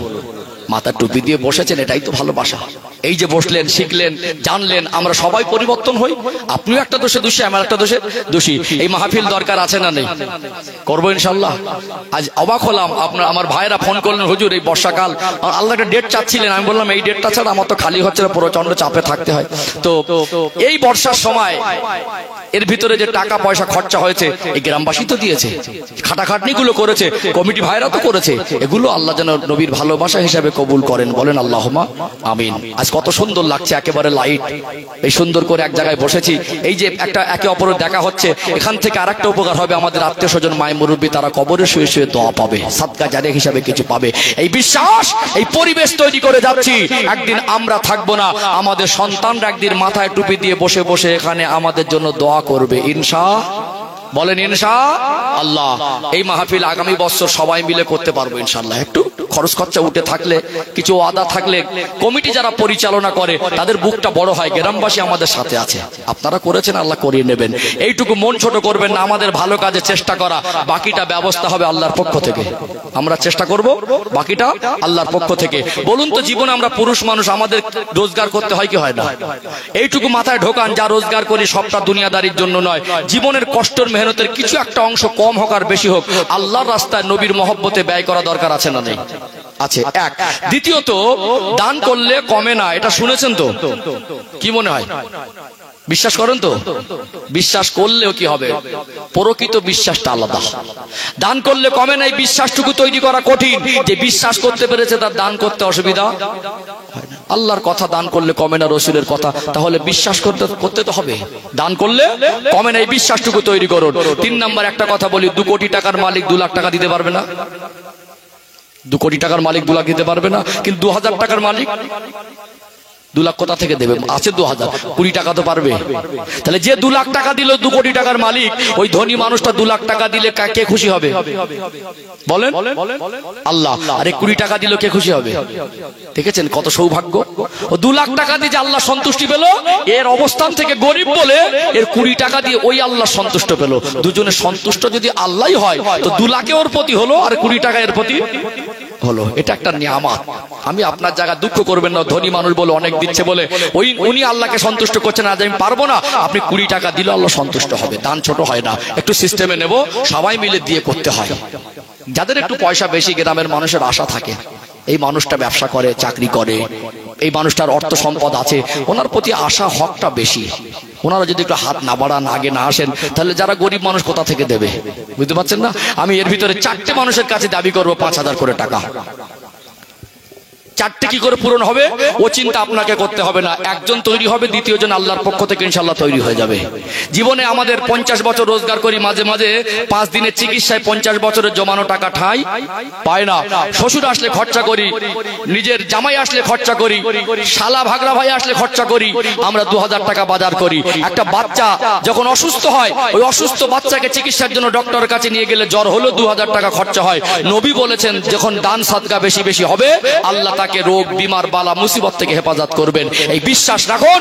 আজ হয়তো কুঞ্জুসি করে রাখবেন, কাল আল্লাহ যদি মনে করেন আপনাকে খরচা করাবেই, আপনি খরচা করার রাস্তা খুঁজে পাবেন না। আল্লাহ রাস্তা দেন, সওয়াবেরও হকদার হবেন, আল্লাহ সন্তুষ্টিও পাবেন, আখিরাতে নেকিও পাবেন, আল্লাহ রোগ বিমার থেকে হেফাজত করবেন। একজন বলেন 5,000 টাকা। একটা মানুষ নিয়ত করেন। আছেন কোন ভাই 5,000 টাকা? একজন?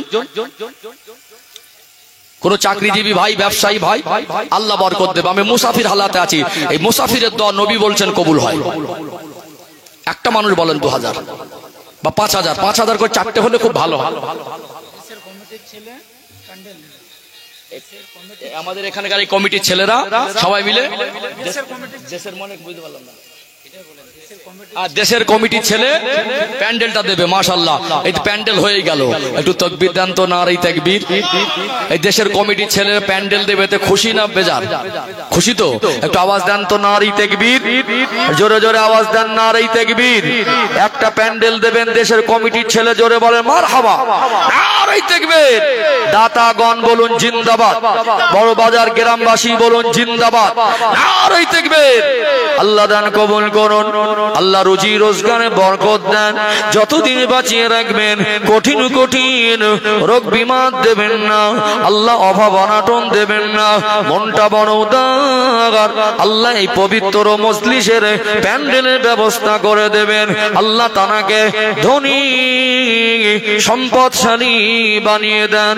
আল্লাহ যদি এরা ধনী হয়, আগামী দিন ইসলামের উপকার হবে। আল্লাহ দয়াময় এ দানের ওসিলায় তারা আত্মীয় স্বজন, মায়ে মুরব্বী যারা কবরে, তাদের কবর গুলোকে বেহেশতের বাগান করে দিন। বলুন আল্লাহুম্মা আমিন। নারে তাকবীর। বলেন 5,000 টাকা একজন হবে না? 5,000 টাকা দেওয়ার মতো কে আছেন? এখন মোবাইলের রিচার্জ 350 টাকা আনলিমিটেড প্যাকেজ। কত? কোম্পানি আবার টেনে 12 মাসকে 13 মাস করেছে, খুব চালাক। 28 দিনে মাস কোম্পানির কাছে, ক্যালেন্ডার হিসেবে চলে না আবার। তো 350 টাকা করে হলে এই 13 মাসে আপনার 4550 টাকা মতো যায়। হিসেব করে দেখবেন কম বেশি। তো আমরা সারা বছরে 4,500 টাকা তো মোবাইলের পিছনে ব্যয় করি। যে নবীর শাফাত সুপারিশ আমাদের জান্নাতে যাওয়া যাবে না। যে নবীকে ভালো না বাসলে ঈমান পরিপূর্ণ হয় না, সেই নবীর ভালোবাসায় বলেন একটা মানুষ 5,000?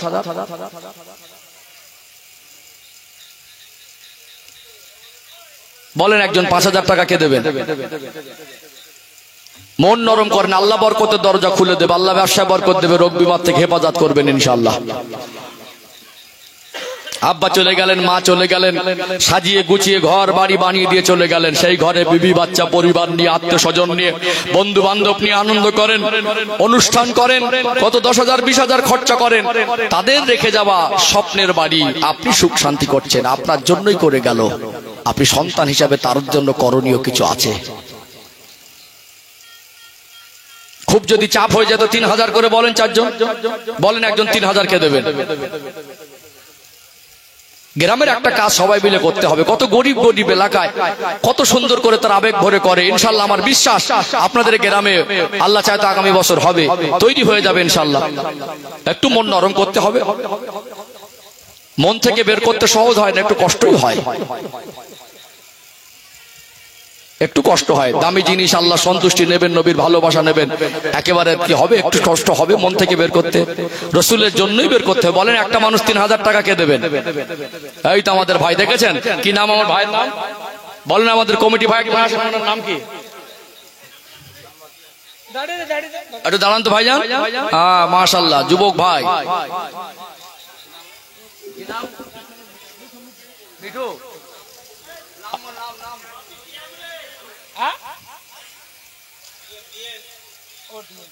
আমাদের ডিএম ভাই উনি বলছেন আমি 3000 টাকা দেবো, খুশি না বাজার?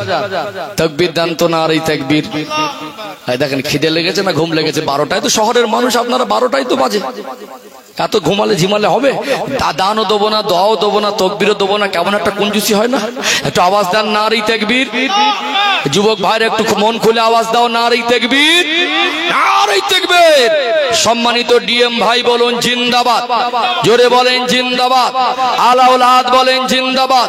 3000 টাকা দেবেন, জোরে বলেন মারহাবা, না আর এই তাকবীর। আল্লাহ দান কবুল করেন। আল্লাহ মুসাফির হালাতে এতগুলো মানুষের দিয়ে দোয়া চাই, আল্লাহ আপনার হাবিবকে ভালোবেসে 3000 টাকা দেবেন। আল্লাহ নিয়ত করেছেন আপনি তার মনের আশা জায়েজ কামনা বাসনাগুলো পূরণ করে দেন। আল্লাহ দুনিয়ায় কত মানুষ কঠিন কঠিন রোগে পড়ে লক্ষ লক্ষ টাকা খরচা করছে, আল্লাহ আমার ডিএম ভাই যতদিন বাঁচিয়ে রাখবেন কঠিন কঠিন রোগ বিমার যেন দেবেন না। আল্লাহ পরিবারের সবাইকে নিয়ে শান্তির জীবন কাটাবার মতো তৌফিক দিন। ওনার আত্মীয় মায়ে মুরব্বী যারা কবরে, এসব তাদের কবরে পৌঁছে দিন, তাদের কবরগুলোকে বেহেশতের বাগান করে দিন। বলুন আল্লাহুম্মা আমিন। মাশাআল্লাহ মাশাআল্লাহ মাশাআল্লাহ, উদার মন, এইরকম বিল মহব্বত রাখতে। বলেন 2 নম্বরে 3000 কে দেবেন? একটু মন নরম করতে হবে, মিলেমিশে করতে হবে, আল্লাহ দিয়ে দেবে ইনশাআল্লাহ। 3000 টাকা আজকে দিনে খুব বেশি না। দোকান আছে, ব্যবসা করেন, চাষবাস করেন, চাকরি করেন, ছেলে মেয়ে ভালো আয় রোজগার করছে, একটু মন নরম করেন। কাফনের কাপড়ের তো পকেট হয় না, জীবনে তো বহু বছর ধরে রোজগার করছেন, এককালীন ভালো কাজ কিছু করে যান। ভালো কাজে, সামাজিক কাজে, দিনের কাজে আল্লাহ রাস্তায় একটু ব্যয় করতে হয়, আল্লাহ বরকত দেবে, আরো বরকত দেবে। এই বিশ্বাসটুকু রাখুন। মানুষ মানুষকে ধোকা দেয়, আল্লাহর বান্দা মধুর সম্পর্ক, বান্দা আল্লাহর এই সম্পর্কের মধ্যে কোনো ধোকার কোনো জায়গা নেই। আল্লাহ দরবার থেকে পাবেনই পাবেন, বদলা আল্লাহ দেবেই দেবে ইনশাআল্লাহ। বলেন আর একজন 3000 টাকা কে দেবেন? 2 নম্বরে 4টে মানুষের কাছে দাবি করব, 5 জনের কাছ থেকে নেব না। বলেন একটা মানুষ বলেন 3000, আর একজন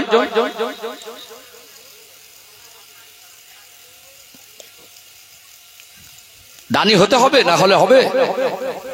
বলেন একজন 3000 কে দেবেন? নবীর মহব্বত কতটুকু মনে করে এইটুকু ভাবেন।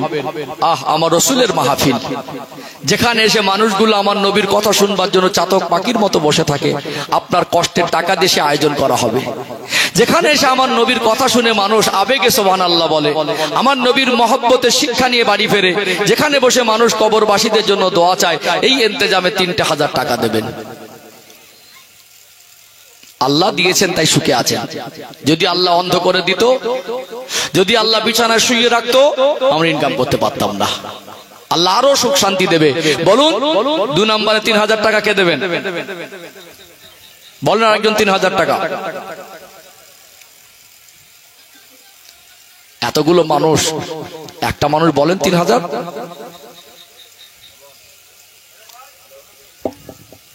চাকরিজীবী কেউ নেই গ্রামে নাকি?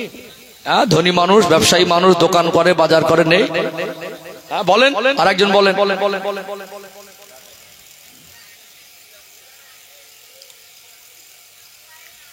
3000 টাকা খুব বেশি না।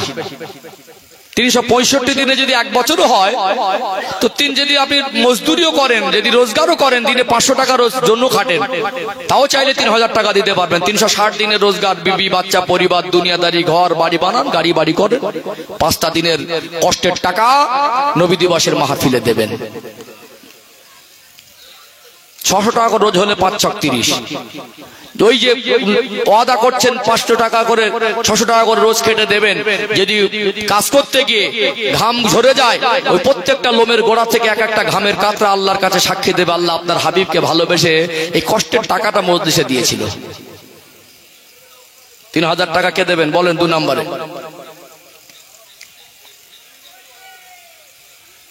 পশ্চিম মেদিনীপুর জেলা, এই মেদিনীপুর জেলাটা হলো একজন আল্লাহর ওলির নামকরণে, হযরতে মোস্তফা মাদানী রহমাতুল্লাহ আলাইহির নামকরণে আপনার আল্লাহর ওলির ছায়ার নিচের মানুষ, পাশেই পিয়ারডাঙ্গা শরীফ। তাদের জীবনের খেদমত মেহনত কি করলেন, ইসলামের জন্য কত ত্যাগ করলেন। গর্ববোধ করে বলবেন মেদিনীপুরের মানুষ আমরা হেরে যাইনি, জিতে যাই। জেদ থাকবে না মনের মধ্যে? গ্রামবাসী মিলে একটা নবী দিবস করছি, এই জেদ তো থাকবে মনের মধ্যে। তাড়াতাড়ি বলেন, আর রাত করে কি হবে?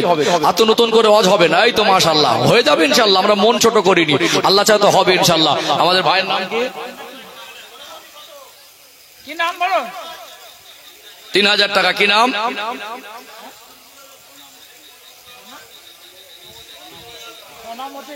আমাদের সোনামতি খান।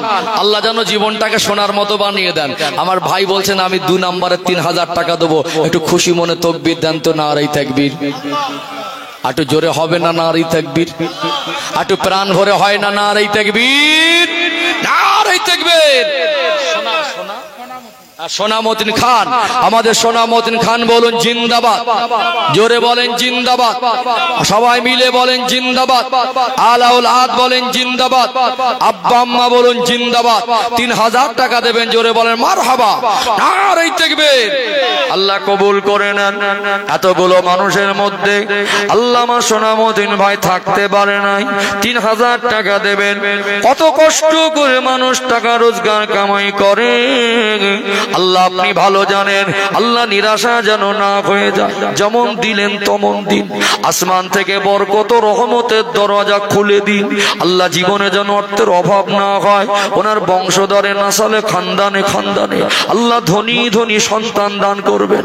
আল্লাহ ওনাদের নসিবকে খুলে দেন। মরণের আগে দিদারে কাবা শরীফ, মদিনা শরীফ আমার রাসূলের দরবারে মেহমান হিসাবে কবুল করে নেন। আল্লাহ পাক ব্যবসায় কারবারে রোজগারে আয় রুজিতে উন্নতি দেন।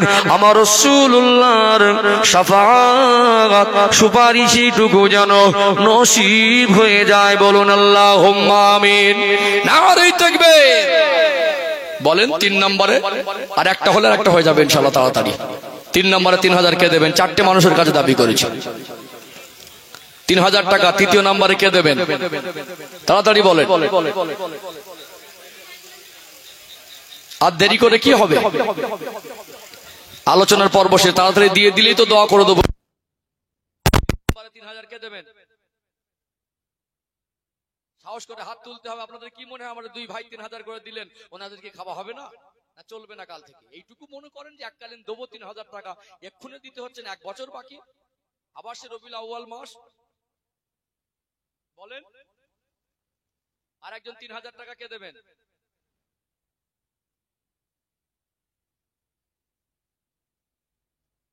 নবীর মহব্বত অন্তরে জায়গা দেন। 3000 টাকা না খেয়ে থাকতে হবে এমন নয়, আল্লাহ বরকত দেবে ইনশাআল্লাহ। আপনার ওই আমলটা কোন দিনের আমল আল্লাহর কাছে কবুল হবে? আমলটা যদি কবুল হয় আল্লাহ দিলে অনেক দেবেন। আমরা সারা রাত ধরে চাইলে যতটুকু চাবো আল্লাহ তার থেকে বেশি দেনেওয়ালা। আল্লাহ রহমত অনেক বেশি, নিরাশ হলে হবে? বলেন 3 নম্বরে 3000 টাকা।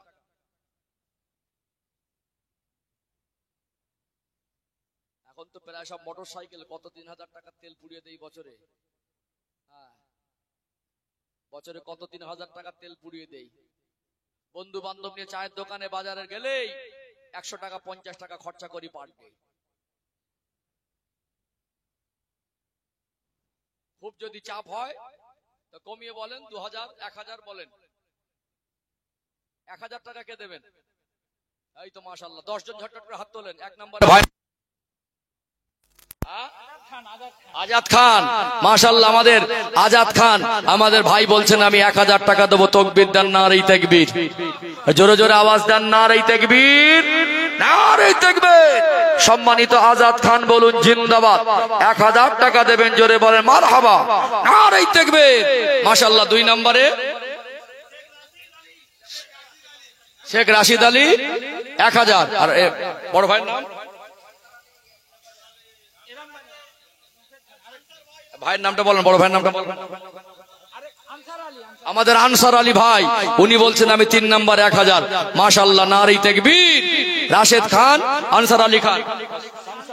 সানসার আলী খান, মাশাআল্লাহ, নারায়ে তাকবীর। 10 জনকে নিয়ে খাস করে আল্লাহর কাছে হাত তুলে দোয়া করব। বলুন 4 নম্বর 1000, তাড়াতাড়ি।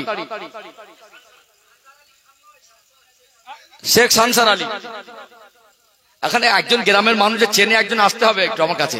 বলেন 4 নম্বরে 1000 কে দেবেন, তাড়াতাড়ি।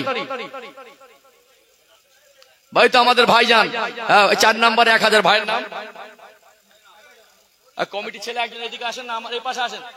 আমাদের মনিরুল ভাই 4 নম্বরে 1000, মাশাআল্লাহ, নারায়ে তাকবীর, নারায়ে তাকবীর। সম্মানিত মনিরুল ভাই বলুন জিন্দাবাদ। আসলে বর্ষাকাল তো একটু চাপ হয়ে যাচ্ছিল নাকি, হ্যাঁ মন আছে, একটু চাপ হয়ে যাচ্ছিল, বুঝতে পারছিলাম। একটু চেপে চেপে যদি কি 2-4 জন দিত একটু তাড়াতাড়ি ভালো হতো আর কি, চেষ্টা করেছি। আচ্ছা বলেন 5 নম্বরে 1000, তাড়াতাড়ি। আমার মায়েরা অনেক এসেছেন, প্রত্যেকটা জায়গায় মায়েদের একটা অবদান থাকে। মায়েদের আবার হাত ভালো, এখন বেশি খুলে নাই বা বললাম। বলেন 5-7টা মা 1000 করে দিলেও তো 5000। বলেন 5 নম্বর 1000 কে দেবেন?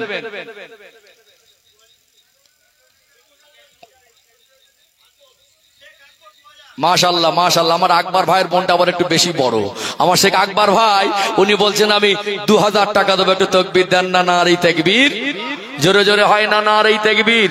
দাতাগণ বলুন জিন্দাবাদ, আব্বা আম্মা বলুন জিন্দাবাদ। বিশ্ব নবী দিবস, নারায়ে তাকবীর, নারায়ে তাকবীর। মাশাআল্লাহ, মাশাআল্লাহ। 6 নম্বর 1000, তাড়াতাড়ি বলেন। 10 জনের দোয়া করবো। বলেন 6 নম্বর 1000।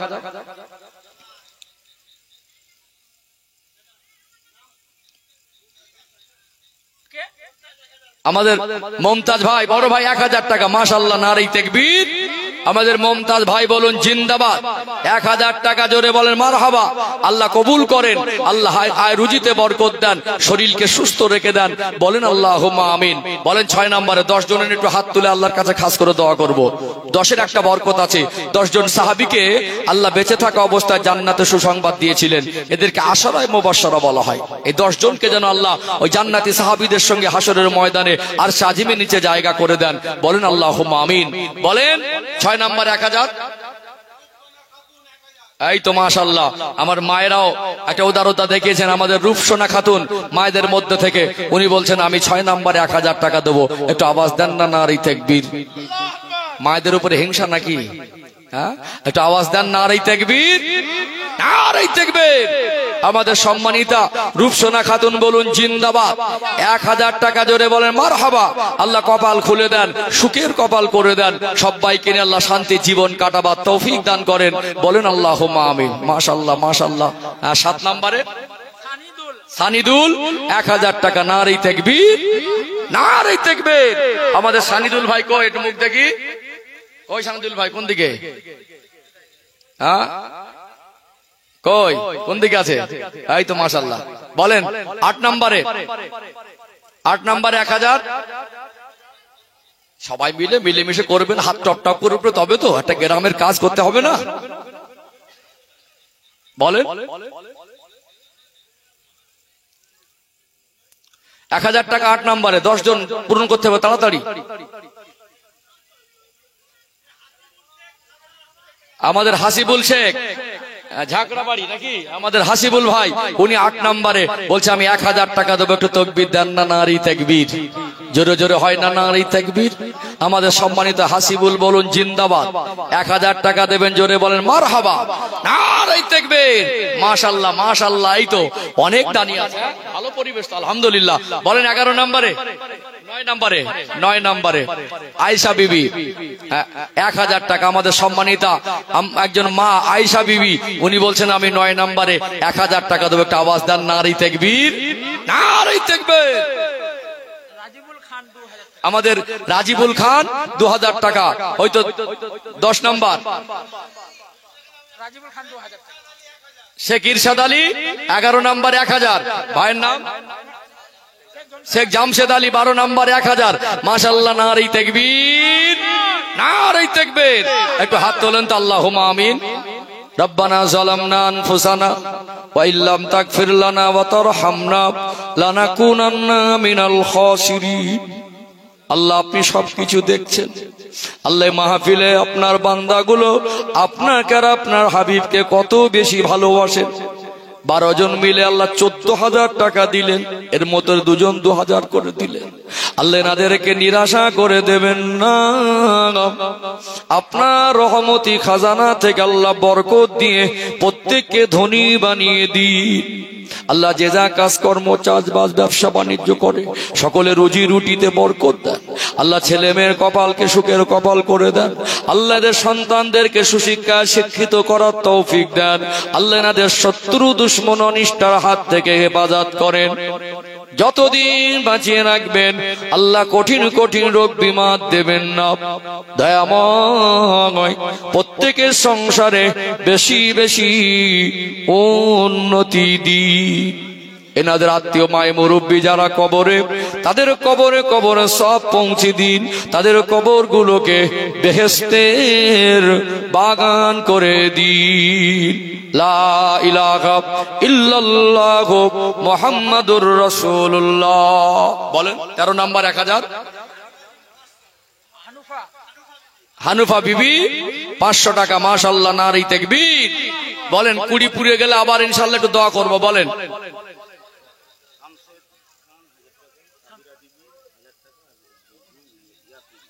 ইয়াসিন 1000 টাকা, আর কাবিরা বিবি 1000 টাকা, শামসের খান 1000 টাকা। মাশাআল্লাহ, নারী তাকবীর, নারী তাকবীর। শামসের আলী খান 3 জন মিলে 3000। এই তো মাশাআল্লাহ 12 আর 3 15 হয়ে গেল, 20 হয়ে যাবে ইনশাআল্লাহ। বলেন ইনশাআল্লাহ, বলেন ইনশাআল্লাহ। বলেন 16 নাম্বার 1000 কে দেবেন? বলেন একটু দোয়া হবে। সবাইকে কেটে কেটে দোয়া করতে গেলে অনেক বেশি সময় খেয়ে যাবে, তারপরও ঠান্ডা হয়ে যাবে। তাড়াতাড়ি বলেন 16 নাম্বার 1000। এতগুলো যুবক ছেলে ঝিমে গেলে হবে? তোমাদের যুবক বয়সে একটা জেদ থাকবে না? গ্রামের যুবকদের একটা জেদ থাকবে না? এই তো মাশাআল্লাহ, যুবকরা একবার রুকে গেলে আলহামদুলিল্লাহ মিল মহব্বত রাখবেন। শেখ সেকেন্দার 1000 টাকা। মাশাআল্লাহ, নারী তাকবীর। আমাদের সম্মানিত সেকেন্দার ভাই বলুন জিন্দাবাদ। 1000 টাকা জোরে বলেন মারহাবা। আল্লাহ কবুল করেন, বলেন আল্লাহুম্মা আমিন। বলেন 17 নাম্বার 1000। সুপিয়া বিবি 500 টাকা। মাশাআল্লাহ, নারী তাকবীর। আচ্ছা, এটা খতম পড়া আছে। শেখ সৈয়দ মিঠু 1 কুইন্টাল আলু তাবারকের জন্য একটু তাকবীর দেন তো। নারী তাকবীর। জোরে জোরে হয় না নারী তাকবীর? একটু প্রাণ ভরে হয় না নারী তাকবীর? নারী তাকবীর, নারী তাকবীর, নারী তাকবীর। 1 কুইন্টাল আলু জোরে বলে মারহাবা। আল্লাহ কবুল করেন, বলেন আল্লাহুম্মা আমিন। আল্লাহ তাআলা মায়ে মুরব্বিকে আল্লাহ জান্নাত নসিব করে দেন, বলেন আল্লাহুম্মা আমিন। মাশাআল্লাহ মাশাআল্লাহ। শুকুরা বিবি 1000 টাকা। তাকবীর দেন না নারী তাকবীর? জোরে জোরে দেন না নারী তাকবীর? আমাদের সম্মানিত মা শুকুরা বিবি 1000 টাকা জোরে বলেন মারহাবা। আল্লাহ কপালকে বড় করে দেন। আল্লাহ পরিবারের সঙ্গে সুখের জীবন কাটাবার তৌফিক দান করেন। আত্মীয় স্বজন মায় মুরব্বীদের কবর আল্লাহ বেহেশতের বাগান করে দেন, বলেন আল্লাহুম্মা আমিন। বলেন 1000। তাড়াতাড়ি বলেন। 50 জন হাত তুলে 50,000, তবেই তো 10 মিনিটে 50,000। হ্যাঁ, রেকর্ড হয়ে যাবে। এই তো মাশাআল্লাহ, আমাদের সোহেল খান 500 টাকা। নারী তাকবীর। বলেন 500 1000 করে তাড়াতাড়ি বলেন।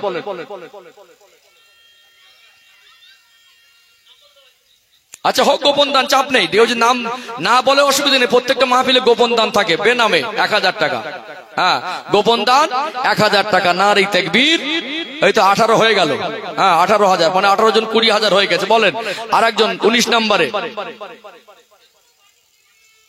1000 টাকা। বলেন 19 নম্বরে। 19 হয়ে গেলে 20 তাড়াতাড়ি হয়ে যাবে ইনশাআল্লাহ। গোপন হোক, অসুবিধা নেই। আমার মায়েরা অনেকে দিয়েছেন, অনেক মায়েরা ভাবছেন মা জিনিসটা তো মায়ার জিনিস।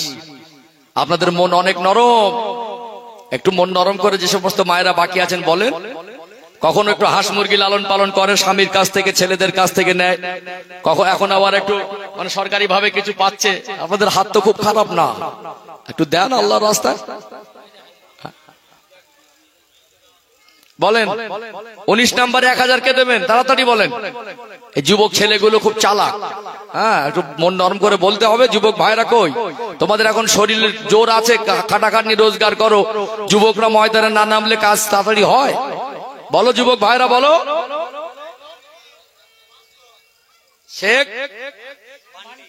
শেখ মান্টি, বান্টি, হ্যাঁ শেখ বান্টি, 500 টাকা। নামগুলো সুন্দর সুন্দর রাখবেন, বুঝলেন?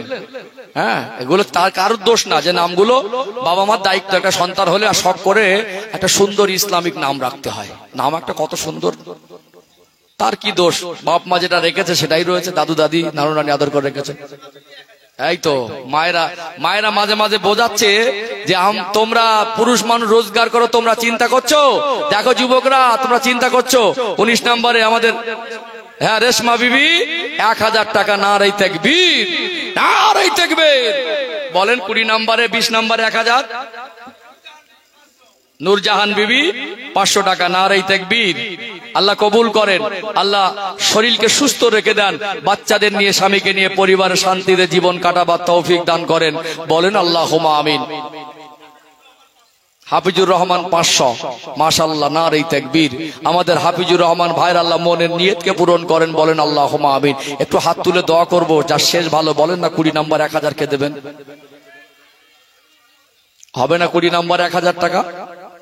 তারপরে 500 করে ধরবো। একটা মানুষ বলেন 20 নম্বর 1000 টাকার একজন বলেন।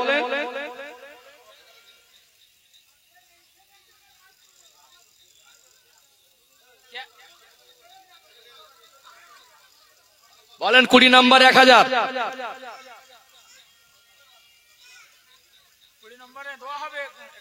দোয়া হবে, তাড়াতাড়ি বলেন। এই তো মাশাআল্লাহ, সংবাদ আসছে। এটা বড় বাজার তো নাকি? হ্যাঁ, বড় বাজারের মানুষের মনটাও বড়, আলহামদুলিল্লাহ। আমাদের তাসকিব ভাই, উনি একা দেবেন 50 কিলো চাল। একটু আওয়াজ দেন না, নারে তাকবীর। জোরে জোরে হয় না নারে তাকবীর? একটু দাতাগণ বলুন জিন্দাবাদ। বড় বাজার গ্রামবাসী বলুন জিন্দাবাদ। বিশ্ব নবী দিবস, নারে তাকবীর। সিলসিলায়ে হক মুজাদ্দেদে জামান হিজবুল্লাহ, বিশ্ব নবী দিবস। আজকে মাহফিলের দাতাগণ, নারে তাকবীর। জায়গাটার নাম বড় বাজার, আপনাদের মনটাও বড়, আলহামদুলিল্লাহ, আলহামদুলিল্লাহ। হ্যাঁ, মজিদ শেখ নগদ 500 টাকা ক্যাশে দিয়ে দিলেন, মাশাআল্লাহ, নারে তাকবীর। আর 1000 টাকা কেউ হবে না একটা মানুষ? এই তো আমাদের ইসমাইল ভাই, হ্যাঁ, শেখ ইসমাইল, উনি বলছেন আমি 20 নম্বরে 1000। একটা আওয়াজ দেন না, নারে তাকবীর। আমাদের ইসমাইল ভাই বলুন জিন্দাবাদ। আল্লাহ কবুল করেন। বলেন আল্লাহুম্মা আমিন। একটু ছোট্ট করে হাত তোলেন তো, আল্লাহুম্মা আমিন। রব্বানা যালামনা আনফুসানা ওয়া ইল্লাম তাগফির লানা ওয়া তারহামনা লানাকুনান্না মিনাল খাসিরিন। আল্লাহ, আপনার শাহী দরবারে দুটো করে খালি হাত তুলেছি। আল্লাহ, আপনি সবকিছু দেখছেন। এই মাহফিলের মধ্যে আল্লাহ 1 কুইন্টাল আলু, 50 কিলো চাল, প্যান্ডেল ভাড়া থেকে আল্লাহ 3000 করে দিলেন। আমার ভাইয়েরা কেউ বা 2000, 1000 করে 20 জনের অধিক মানুষ দিলেন। মায়েরা বোনেরা দিলেন। আল্লাহ, অনেকে 500 টাকা নগদ বাকিতে দিলেন। আল্লাহ, নাদের প্রত্যেকের দানকে কবুল করে নিন। আল্লাহ, কার মনে কি আশা আপনি জানেন। সকলের মনে জায়েজ আশা কামনাগুলো পূরণ করে দিন। আল্লাহ, রোগ বিমার দেবেন না, রাস্তাঘাটে চলে বিপদ আপদ দেবেন না, কঠিন কষ্ট বিপদ মুসিবত দিয়ে পয়সা খরচা করাবেন না। আল্লাহ, প্রত্যেকের সংসারে বেশি বেশি উন্নতি দিন। যে যা কাজকর্ম, চাষবাস, ব্যবসা বাণিজ্য করে সকলের রুজি রুটিতে আল্লাহ বরকত দিন। আল্লাহ, নাদের মধ্যে অনেকের মা নাই, আব্বা নাই, দাদু দাদি নাই, আপনজন কাছের মানুষ, তারা কবরের মধ্যে কি হালাতে আছে জানি না। এর সমস্ত সওয়াব মা বাপ, দাদু দাদি, নানা নানি, আত্মীয় মায় মুরব্বীদের রুহে রুহে পৌঁছে দিই। আল্লাহ, তাদের কবরগুলোকে নুরুন আলা নূর করে দেন। আল্লাহ, তাদের কবরগুলোকে বেহেশতের টুকরা বানিয়ে দেন। হাসরের ময়দানে যেদিন মানুষ পানি পানি পানি করে পেরেশান হয়ে যাবে, আমার রাসূলুল্লাহর হাতের হাউজে কাউসারের পানি যেন নসিব হয়। আমার নবীর শাফাত সুপারিশটুকু যেন নসিব হয়ে যায়। লা ইলাহা ইল্লাল্লাহু মুহাম্মাদুর রাসূলুল্লাহ। বলেন 500 টাকা করে দে, তাড়াতাড়ি বলেন। দোয়া হবে, দোয়া হবে। শেষ দোয়া হলো না তো? শেষ দোয়া হয়নি? হ্যাঁ, শেখ বাবলু 1000 টাকা। মাশাআল্লাহ, নারে তাকবীর। এটা দানীদের জন্য একটু হাত তুলে দোয়া করলাম। হ্যাঁ, তাবারক দেওয়া হবে না, তারকে দোয়া হবে, তাবারক আসবে তো ইনশাআল্লাহ। হ্যাঁ, বলেন 500 টাকা করে, তাড়াতাড়ি বলেন। 500, 1000 যা মন চায়। 500 টাকা খুব বেশি না, তাড়াতাড়ি, আর দেরি করেন না ভাইরা। তাবারক নিয়ে আসেন। গরু দেবা মানুষ আছে, একটা গোস্ত গোস্ত গোস্ত হলে ভালো হয় নাকি? আচ্ছা ঠিক আছে, অসুবিধা নেই। গোস্ত টোস্তের ব্যবস্থা করে নেবেন আপনারা, অসুবিধা নেই, অসুবিধা নেই। বলেন 500 করে তাবারক নিয়ে আসেন। যারা কমিটি ভাইদের যাদের তাবারকের দায়িত্ব আছে, তাবারক নিয়ে আসেন। 500, 1000 দিতে চান। অনেকে মনে করবেন যে আমি দেই নিমানে ভীষণ চালাক নাকি। 500 টাকা সবাই ইচ্ছা করলে দিতে পারেন। এই সময় সবাই ইচ্ছা করলে 500 করে দিতে পারেন। আপনি দিলেন না মানে আপনি চালাক না আপনি হতভাগা, একটু ভেবে দেখবেন। এই তো মাশাআল্লাহ, মাশাআল্লাহ। 500 না কত বললেন? 5000। হ্যাঁ, আমি 5000 আশা করছিলাম। এখনো কোনোদিন মানে চেয়ে পাইনি, এরকম নিরাশা হয়নি। ভাবছিলাম 5000 এত আশা করলাম, একটাও তো হবে। আল্লাহর দয়া অনেক বেশি, বুঝলেন। আর মানুষ আছে, ভালোবাসার মানুষ। আমাদের শেখ আফজাল আলী ভাই, উনি বলছেন আমি 5000 টাকা দেবো। তাকবীর দেন না, নারী তাকবীর।